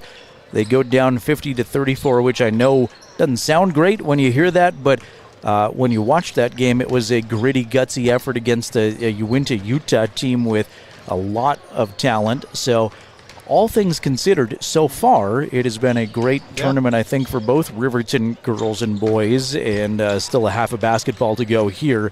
So a lot to be decided in this game against Grace, Idaho, but it's been fun watching these teams compete. It has. I mean, like you said earlier, I mean, the scoreboard didn't reflect, kind of on the girls' game a little bit. But, I mean, like Coach Bosner said, I mean, he's just really proud of his girls. They came out, they played tough. I mean, they didn't give up, and even though they come up short at the end, I mean, I'm proud of them. I mean, they come out, played hard, and so, I mean, like we said earlier, I mean, it's a loss, but, you have no reason to hold your head down. Definitely. Thanks to the Wyoming Department of Transportation providing our halftime coverage. They remind you seatbelts save lives. It's a simple message. Buckle up every trip, every time. Buckle up for life, Wyoming. Thanks to YDOT for being great Wolverine athletic supporters. You can always get road and travel info through wyoroad.info or by calling 511. This time of year, that is a lifesaver to get those road conditions before you go anywhere. Riverton on top of Grace, Idaho, 36-15. Eric Smith, again, game's leading scorer with 11. He's out there to start the second half. Same starting five for the Wolverines, in fact. Clay Sheets, Garrett Jackson, Bo Anderson, and Gage Treber. For the Grace, Idaho Bears under Rory Lloyd, they'll send out Cade Kimball, Gavin Draper, Bodie Smith, Chase Smith, and Parker Yost. So I struggle to see everybody just to have the same starting five on both sides out there anyway. Here's Parker Yost off a pick and roll wide open. That worked to perfection, laid up and in. Nicely executed by the Bears in the first few seconds of the third quarter. Quick transition attempt by Treber is no good, but Riverton offensive rebound. Jackson out to Smith. He tries a three, in and out, no good. Anderson tiptoes the baseline and saves it to Smith. Slicing through the lane, back to Bo, left corner three. That's no good, front of the rim. And Yost up high for the rebound. A lot of tries for Riverton on that sequence, and they're going to get the ball right back. Throw it away to Gage Treber. Bounce pass in transition to Clay. Clay can't get it. May have been some contact. I thought Clay kind of got its shoulder of Parker Yost driven into him, but it's out of bounds. Nothing called. Parker, in fact, comes over and gives Clay a pat on the back. It is Wolverine ball, though. Bounce pass it into Jackson. Jackson reloads to Smith, and now Sheets straight away three. Swish! Clay Sheets from the top, his second three-pointer of the game. Clay now has 8 total. Bodie Smith, left side outside, trying to use a screen from Yost. Will drive to the left elbow and then airmail it into the first row of the stands. Wanted to find Edwards, but that was way over Catheen's head. 39-17, the Riverton advantage. 6:48 remaining third quarter on the Fremont Chevrolet scoreboard. Jerrad Anderson here, Jason Peterson running the camera. You can watch his great camera work on the County 10 YouTube channel and watch this game along with us. Anderson circles around up top now to Sheets. Sheets blows past the defender to the rim. Can't get it to go. Treber the tip. That's no good. And Draper hauls it in for the Bears. Draper back to Smith. Bodie leaves his defender in the dust. Try to use the window. That's no good. Treber breaks out of the pile. Riverton's got numbers 3-on-2. Here comes Jackson. Can't get it, but he draws the foul.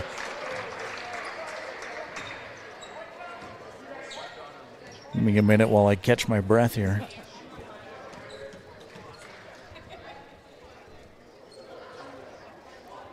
First foul of the quarter on Grace. Gavin Draper picks up one. And Garrett Jackson with his first free throw attempts of the afternoon. First one too strong, no good. Jackson's got 5, averaging 16 points a game in the young season.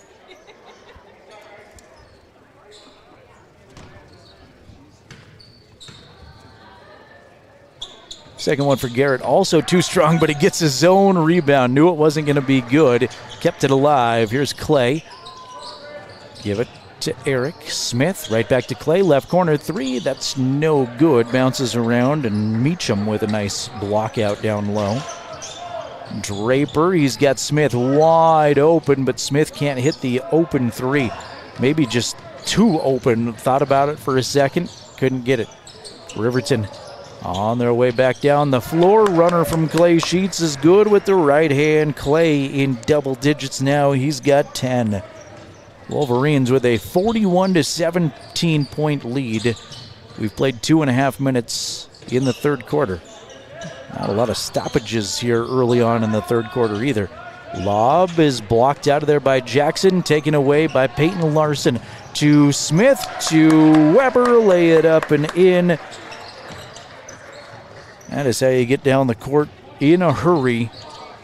Riverton not afraid to push the tempo. And they've been pretty successful here. Jackson's called with a push foul on the floor.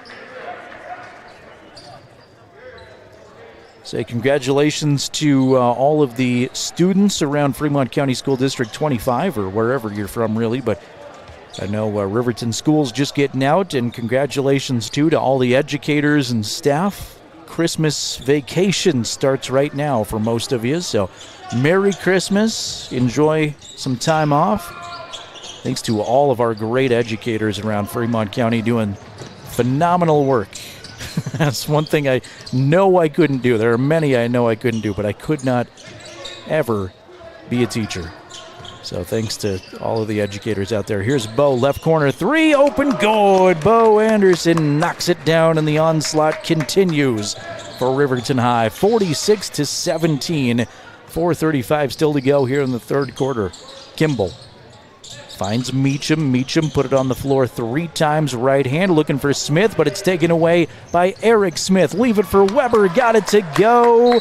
Another bucket for Trenton Weber. He's got 11, and the perfect dish from Eric Smith. Timeout, Coach Lloyd. 4 minutes, 23 seconds remaining third quarter, and a big effort in this game from Riverton. They lead, especially the second and third quarter here so far, they lead Grace, Idaho 48-17.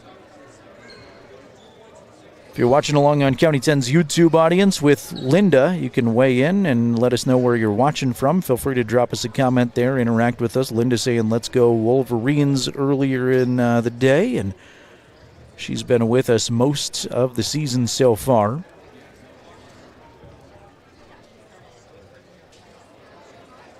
Our broadcast coverage tomorrow starts just before 10:30 if we're on time. And we have been so far the first 2 days, but it starts a little before 10:30 with a doubleheader from Green River High School against Kemmer. Girls up first, followed by the boys. Invite you for some Saturday mid-morning basketball. And if you're just a basketball junkie and want to watch even more, Scott Fuller is going to be at the Lander Invitational tonight. The Lander boys take on Douglas Bearcats. 6:30 the tip-off time there, and that'll also be on the County 10 YouTube channel. We'll have a couple more games for you tomorrow.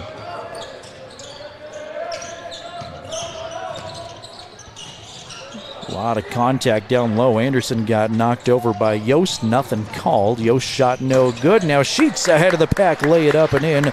Clay Sheets for 2 more. He's got a dozen, and a Wolverine injury as Gage Treber has gone down hard. And this Riverton excitement will quickly subside to a quiet gym with Gage Treber, unfortunately, in a lot of pain. Looking at, I don't want to speculate, an injury to the lower body, though, it looks like. 4:02 remaining third quarter. It is Riverton 15, Grace, Idaho 17. We'll take an injury timeout.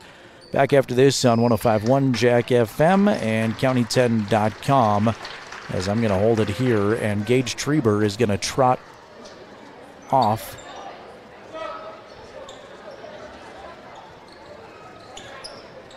So that's the most encouraging thing you can see. He got to his feet very slowly, trotted off, and now he's going to limp back on to the playing surface, returns to the bench, and he's already got kind of a compression sleeve down there to the lower leg, but he looks much better than I thought he was going to.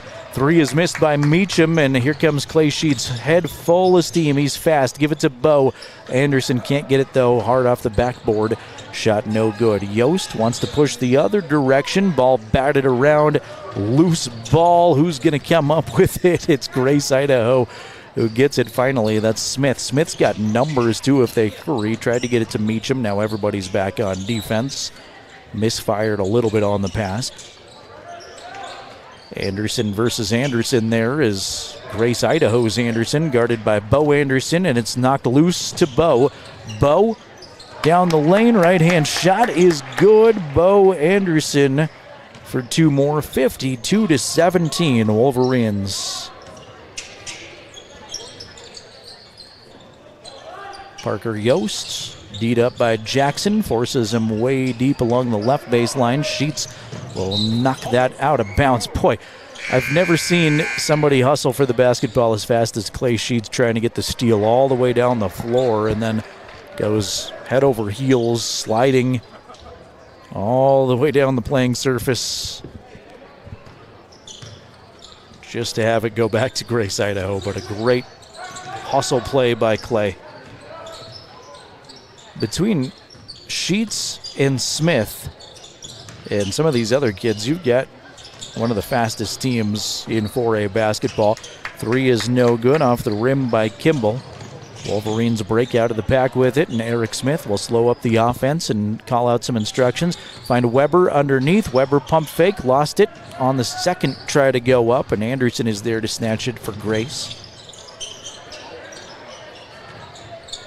Idaho squad digs into their half-court offense for a second. Parker Yost left open for 3, though. He will bury that. Parker with his second three-pointer of the game. Cuts it to a 32-point Riverton advantage.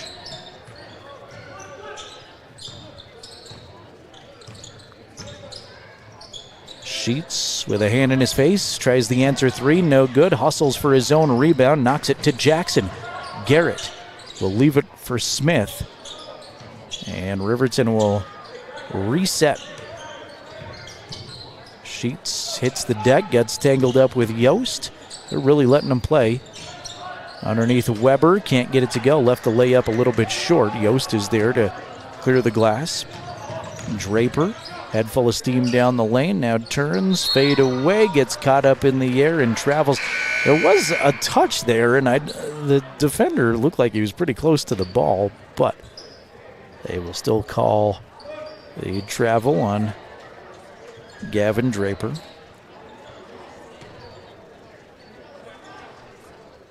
Thanks again to former Fremont County resident Travis Draper, now the athletics director at Grace, Idaho. Paxton Stevens on for the Wolverines, by the way. Can't get the shot to go. Ken Paxton, and Anderson's over the back. Bo second. Travis, former Riverton resident and coach at Shoshone for a while. AD at Grace High School now, and hooked me up with the roster and info for the team earlier this week, so thanks to Mr. Draper. Here's a steal by Eric Smith, all alone, casual layup, good.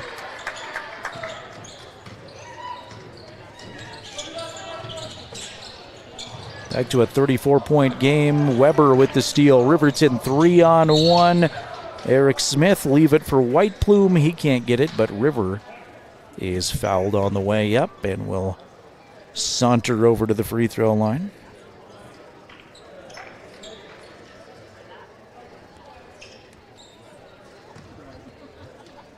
Well, still 8.5 minutes total to go with the end of the third quarter approaching as River hits the first one.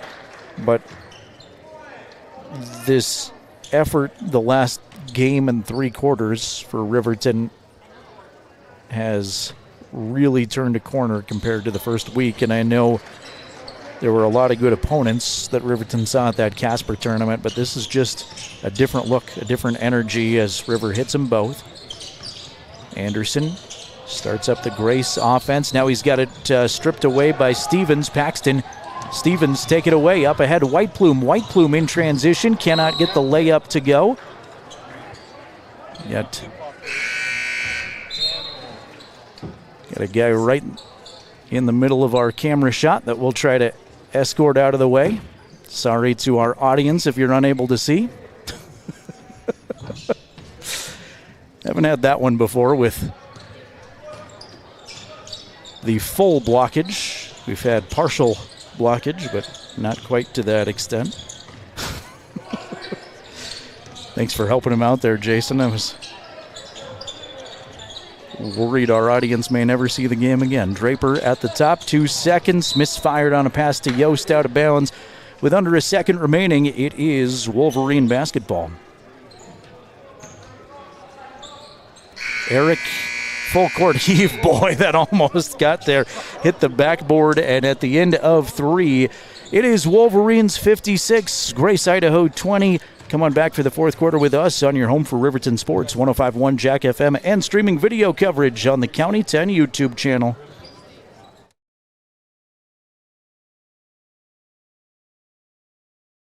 Looking for a trusted partner in your financial journey? At Redden, Kane & Associates, we're more than just CPAs. We're a world-class accounting firm dedicated to providing exceptional service to our clients. From tax management and accounting to estate planning and retirement strategies, our experts provide personalized solutions that help you thrive. Our lasting relationships are based on trust and open communication.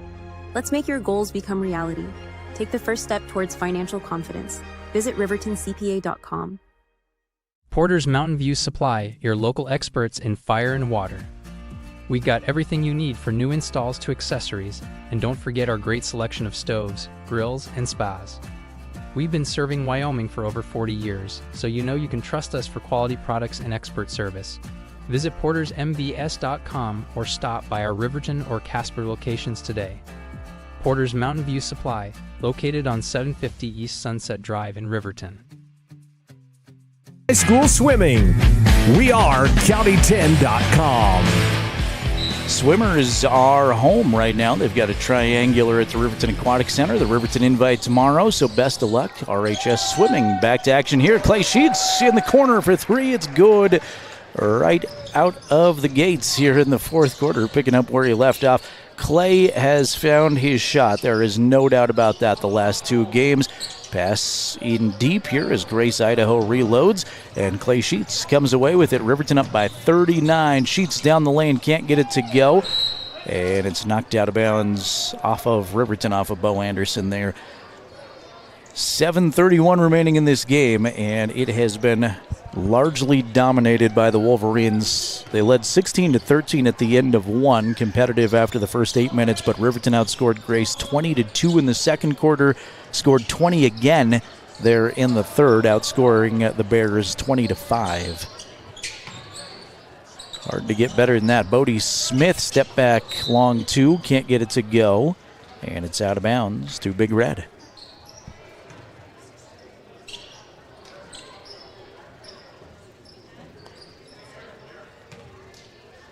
Crowd starting to file in a little bit more. Rock Springs cheerleaders and Rock Springs fans anticipating their girls game, which is the next one as Rock Springs versus Rollins. Last doubleheader here tonight. That's a nice looking shot from Gage Treber from the free throw line, burying it. It's even better to see Gage Treber back on the surface after he went down hard with what looked like a leg injury.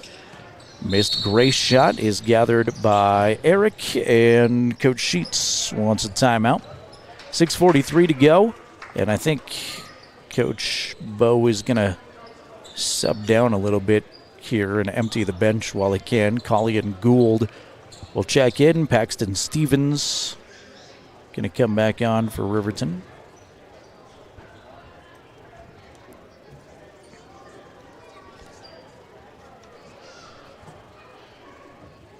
And we'll get the full lineup here while we can. Again,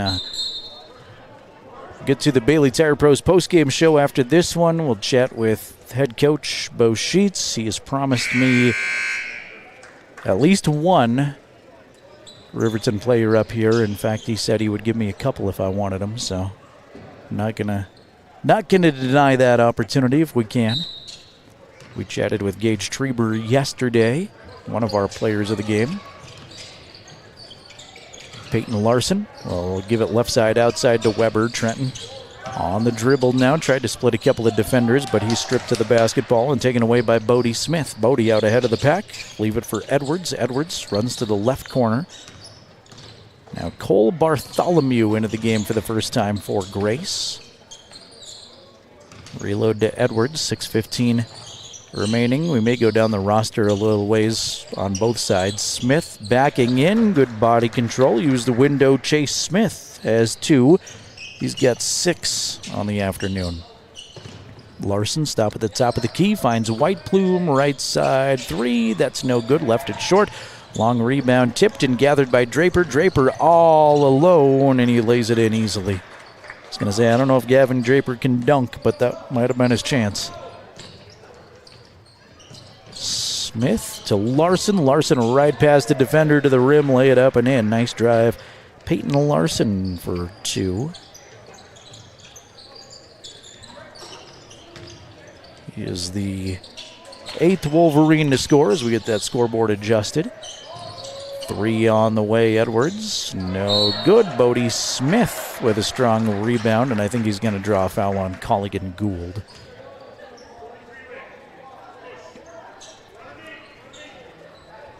So what's encouraging is the Riverton effort the last couple of times, as we'll see 2 new Wolverines in, Coy Bradley and Addison Trujillo. River White Plume and Trenton Weber come out. Great effort. And in addition to that, Riverton will get 2 of their players back, hopefully in January. We're still hoping that Dane Cox and Braden Martin can return after their injuries. 3 from Bodie Smith, misses everything. Ball out of bounds to Riverton. We do have a running clock now, by the way, so those out of bounds stoppages will keep the scoreboard rolling. 63-24, Riverton up big. And then I talked to Blake Gattenbein. He is optimistic he can be back by the end of the season after that big knee tear in football. Stevens misses from the free throw line. But we're not positive whether or not he will be back this season at all. But it is a motivating factor for him to try to get back into shape and would like to figure out a way back on the basketball court. It's his senior year, and if Riverton makes state, who knows, maybe he can through that timeline or even late February. Coy Bradley holding at the top, and he travels with it. Running clock. Riverton with the big advantage here from Rock Springs High School. Day 2 of the Flaming Gorge Classic. And it looks like the Wolverines will pick up their 3rd win of the year and improve to 3-4. Meanwhile, Grace is set to drop to 1-4. They'll misfire pass out of bounds.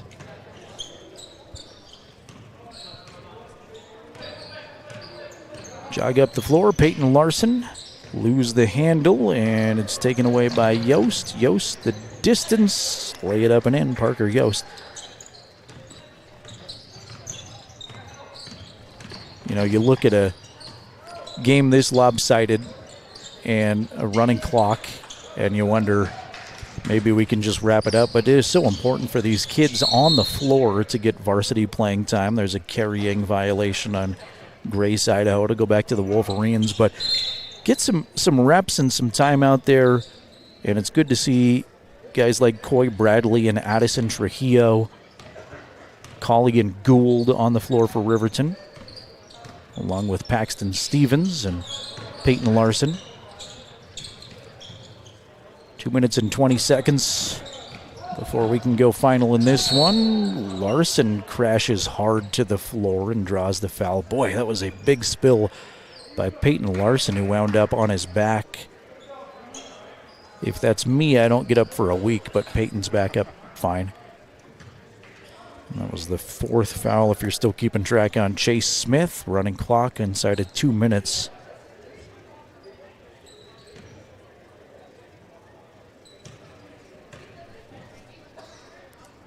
Larson's first free throw bounces off the rim a couple of times and falls out.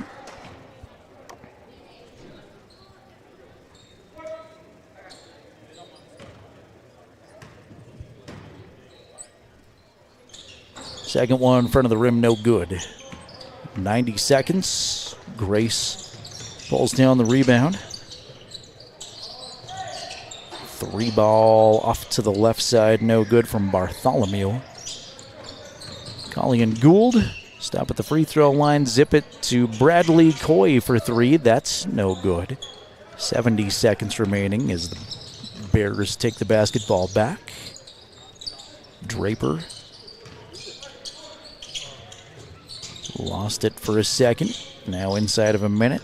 Grace still with the possession. Yost at the free throw line trying to put a move on Gould. Use the window from the free throw line. That's good. Parker Yost with another bucket. He's had a nice afternoon for the Bears. Solid player. Bradley to Stevens. Stevens in the paint. Floater, got it, and he's fouled.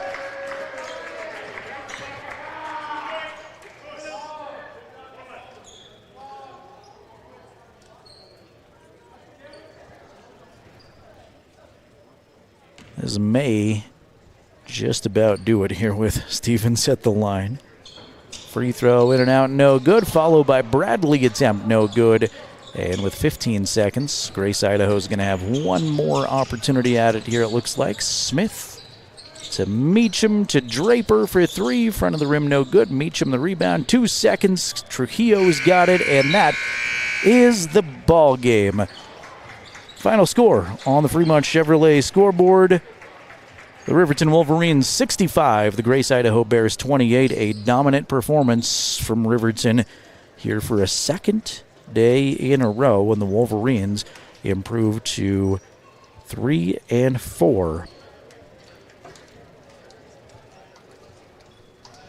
Bailey Tire Pros postgame show coming up in a bit. We'll chat with Coach Sheets and a player of the game or two on your home for the Wolverines, 105.1 Jack FM and county10.com.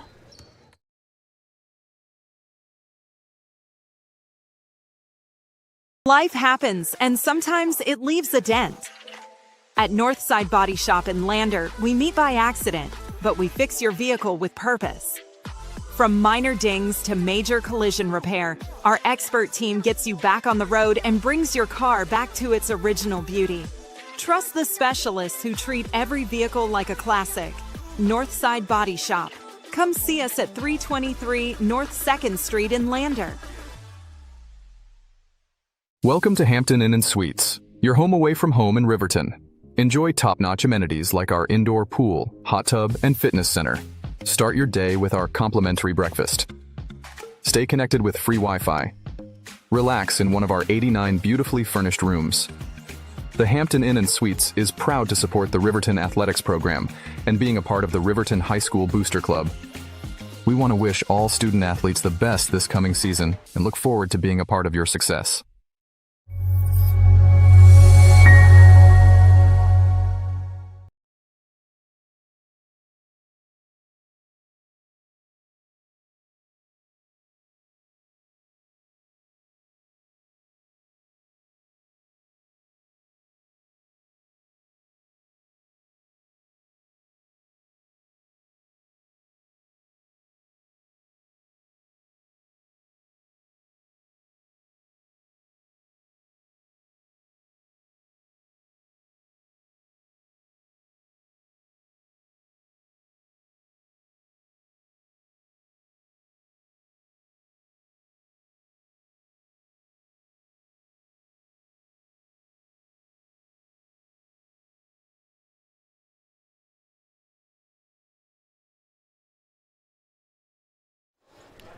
Welcome you inside of the Bailey Tire Pros post-game show. Riverton with a dominant performance, knocking off Grace, Idaho, 65-28. Time to pick one of our players of the game, and that is Trenton Weber.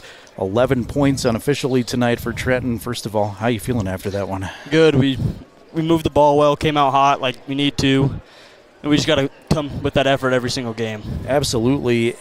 I know that Casper tournament, you guys faced really good competition, but these last two games, it's felt like you've turned a corner. You're feeling a lot more confident as a team. Do you feel that too? Yes. This practice, we were definitely felt down about Casper, and we just wanted to get back and get after it, make sure we push the pace and get some points on the board early. Yeah. What for you individually, what do you see your role being if you had to sum it up on this team this year? What do you want to accomplish individually? Crash boards, make 3 points when I need to, and run the floor. Definitely, and you're off to a good start there. These last couple of games especially have been great for you. Do you have a feeling going into a game that things are going to go well for you? Your shots were falling tonight, or does it just you have to wait until tip-off to see if shots are going down or not? It's one of those things you got to wait till tip-off, because usually when you have a good warm-up, your games aren't so well. When you can't hit anything in warm-ups, that's when you start hitting stuff. Gotcha. You get a third game in 3 days tomorrow. Kemmer is the opponent. Do you like these tournaments early on where you see a bunch of games in a row to get you ready, or are they sort of exhausting? I definitely like the 3 games in a row. I think it helps us get better, learn, fight through adversity when we're tired and everything. I think it's good for us. Good deal. I got to ask you, you're an accomplished demolition derby driver, I'm told. So what are you better at, basketball or demo derby? I think I'm definitely better at figure 8 driving. Yeah. All right, figure 8 driver. You want to be a stock car driver or anything, or is that just for fun? That's just for fun. Yeah, side job. Gotcha. I know you got a long ways to go here, but any plans after high school? You got anything future-wise you can tell us about? Yeah, I'm going to go to Casper and get a business degree and become an electrician over there. Awesome. Good for you. All right, congrats on a great game, and looking forward to seeing you tomorrow against Kemmer, but it's been a blast watching you already this year. Thank you. Absolutely. Trenton Weber, our Bailey Tire Pros post-game player of the game. I think we may have one more player coming up here. Clay Sheets might be on his way. He might not. We tried to get Clay on yesterday too, but it's tough to round these guys up occasionally. Bo Sheets is going to join us, though. I know we'll get somebody from the Sheets family to join us, the head coach of the Wolverines. And should be a happy head coach again. Another big win over Grace, 65-28. Back-to-back wins, Coach. How you feeling? It's good. You know, the boys came out and played hard the last two games, and very impressed. You know, that second quarter, we kept them to 2 points, and so our defensive intensity, if we can keep that up throughout the year, again, we're playing some teams that we really don't know that well, you know, in Mountain View and in Grace, but that's okay. You still got to play basketball, and you got to kind of see what they're doing. But if we can play with that kind of intensity on both ends of the court, we're doing it for longer than we did last weekend. So very impressed with how the boys came out the last 2 days. Offensively, your scoring has become a lot more balanced. We saw Garrett put in a lot of points at that Casper tournament. I know Eric had one game where he was the leading scorer, but looking down the list, there were a lot of different contributors, and it's got to feel good, too, to get your bench emptied there and get some of those younger guys a few more reps. Exactly. Yeah, the boys did a good job taking care of business, and, you know, when you have a bit of a lead at halftime, the concern is you come out and you're kind of complacent. The boys did a good job of not coming out complacent. They came out, played hard, because if you get in a half-court game with that team, they were very big, very strong, very physical, and so we had to use our speed against them more than they had size, and I was impressed with how the boys were able to do that. I know we talked about the Draper connection with Grace, Idaho. I saw you posing down there for photos with the Draper kid. It's cool to have that connection to have a little bit of a Fremont County. I don't know if it's a rivalry on the court or not, but there's some mutual respect in this one. Well, we're very angry with the Drapers for moving, first of all. So I mean that's not to be ignored. We really miss those kids. They're all really good people, first of all, but then they're great athletes, and so it's been nice to have them on the Wolverines team the past few years, so we're a little bit jealous of that, but it is fun to get to play against them. It's a friendly rivalry against your friends like that. Sometimes the the people you hate to play the most are your best friends because it's competitive. But we wish them well, and it was fun to see Gavin today, just like it was good to see Dallin a couple years ago. You get Kemmer tomorrow. Know anything about the Rangers, or what are you looking forward to in day 3? Honestly, we've focused on Mountain View and Grace, and so we've got to kind of do our homework today. So I really haven't done a lot of investigating into Kimmer yet, so hopefully we can get some knowledge today before we play them tomorrow. All right, you got Alabama or Oklahoma tonight? Oh, gosh, I don't want either team to win.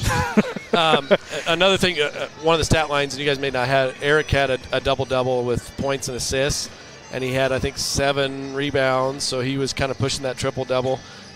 We like it when, he's pushing the pace, sharing the ball, attacking, and he was kind of our catalyst tonight. We could have picked, like we talked about, a number of guys tonight, but to get a double-double, that's huge for us because we've really kind of been aware of our assist-to-turnover ratio, that all of our guys need to improve on that. And so to see Eric come out and have that double-double, just a big congrats to him and all the guys tonight. Definitely. I'm glad you brought that to our attention. Congrats to Eric and to the Wolverines. Coach, we'll talk again tomorrow. Appreciate you coming out. Thanks, guys. Definitely. Coach Sheets joining us here in the Bailey Tire Pros post-game show as we had the opportunity to chat with our player of the game, Trenton Weber. And again, I will tell our audience this. In wins like this, like yesterday, you go down the list and you can pick just about any one of those kids. That's why I hate the player of the game thing in wins when you go, well, you could pick a whole number of kids. I thought Trenton had a great game. I thought Eric had a great game. Clay, the last 2 games, has been brilliant. And again, just from if you're curious out there going, why do you pick this guy and not that guy? We're going to try to pick every kid through the entire season. We're going to try to interview every one of them here on the Bailey Tire Pros post-game show. And it helps us get to know them a little bit better, and it's fun to just give some kudos to everybody. So hopefully a lot more wins as the season rolls on. All right, let's run down final scoring numbers in this one. The Grace, Idaho Bears were led by Parker Yost, who finished with 12. He was the only player in double figures. For Grace, Chase Smith finished with 6, 4 points for Carter Meacham. Then it goes 2 points for Gavin Draper, 2 points for Bodie Smith, 2 points for Kathleen Edwards, and 2 points for Gavin Draper. For the Wolverines, they were led by Clay Sheets with 15 points, Eric Smith with 13. You heard Coach Sheets tell us a double-double, almost a triple-double for Eric if he would have gotten a couple of more steals. But great individual play all the way around from Eric and from Clay. Our player of the game was Trenton Weber. I thought that was a fantastic effort for the Riverton senior. Weber with 11 points. 8 points for Bo Anderson, 5 points for Garrett Jackson, 4 points for Gage Treber. River White Plume had 5 points. Peyton Larson had 2 points. Paxton Stevens finished with 2 points. And I think that's all I've got. I think that's everybody. We got everybody in except for our camera guy, Jason Peterson, who is the MVP of the broadcast. If we had a broadcast MVP award, I'd give it to Jason every single time. Jason, final thoughts on another Wolverine win? We go back to back. Yeah, 2 wins in a row by the Wolverine boys.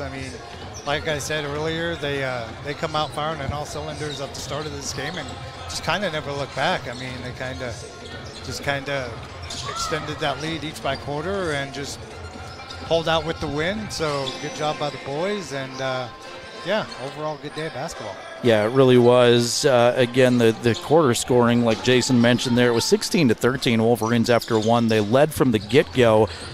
Grace made it very interesting there at the end of the first quarter and early second. Riverton, though, extended that second quarter lead 36-15 at half, outscoring the Bears 20-2 in the second quarter. They would outscore them 20-5 in the third quarter, and the final score goes 65-28. So one more day of basketball. Can you handle it, Jason? Always. All right. We'll be back at Green River High School tomorrow. Should be just before 10:30 when we get on the air. You can watch on County 10's YouTube channel and 105.1 Jack FM as Riverton will have a doubleheader against Kemmer High School, which I don't recall that matchup ever being a thing. I don't either. Riverton and Kemmer tomorrow. Should be fun to see what happens to close out the Flaming Gorge Classic. Lady Wolverines fall to Uintah, Utah earlier today, 50-34. They are 1-1 at this tournament after they beat Mountain View on Thursday. They get us going at 10:40 tomorrow with the boys to follow. The Riverton boys victorious over Grace, Idaho, 65-28. For the County10.com crew, for Jason Peterson, I'm Jerrad Anderson. Happy Friday, everybody. Happy Christmas break to, again, all the school staff, teachers, kids out there.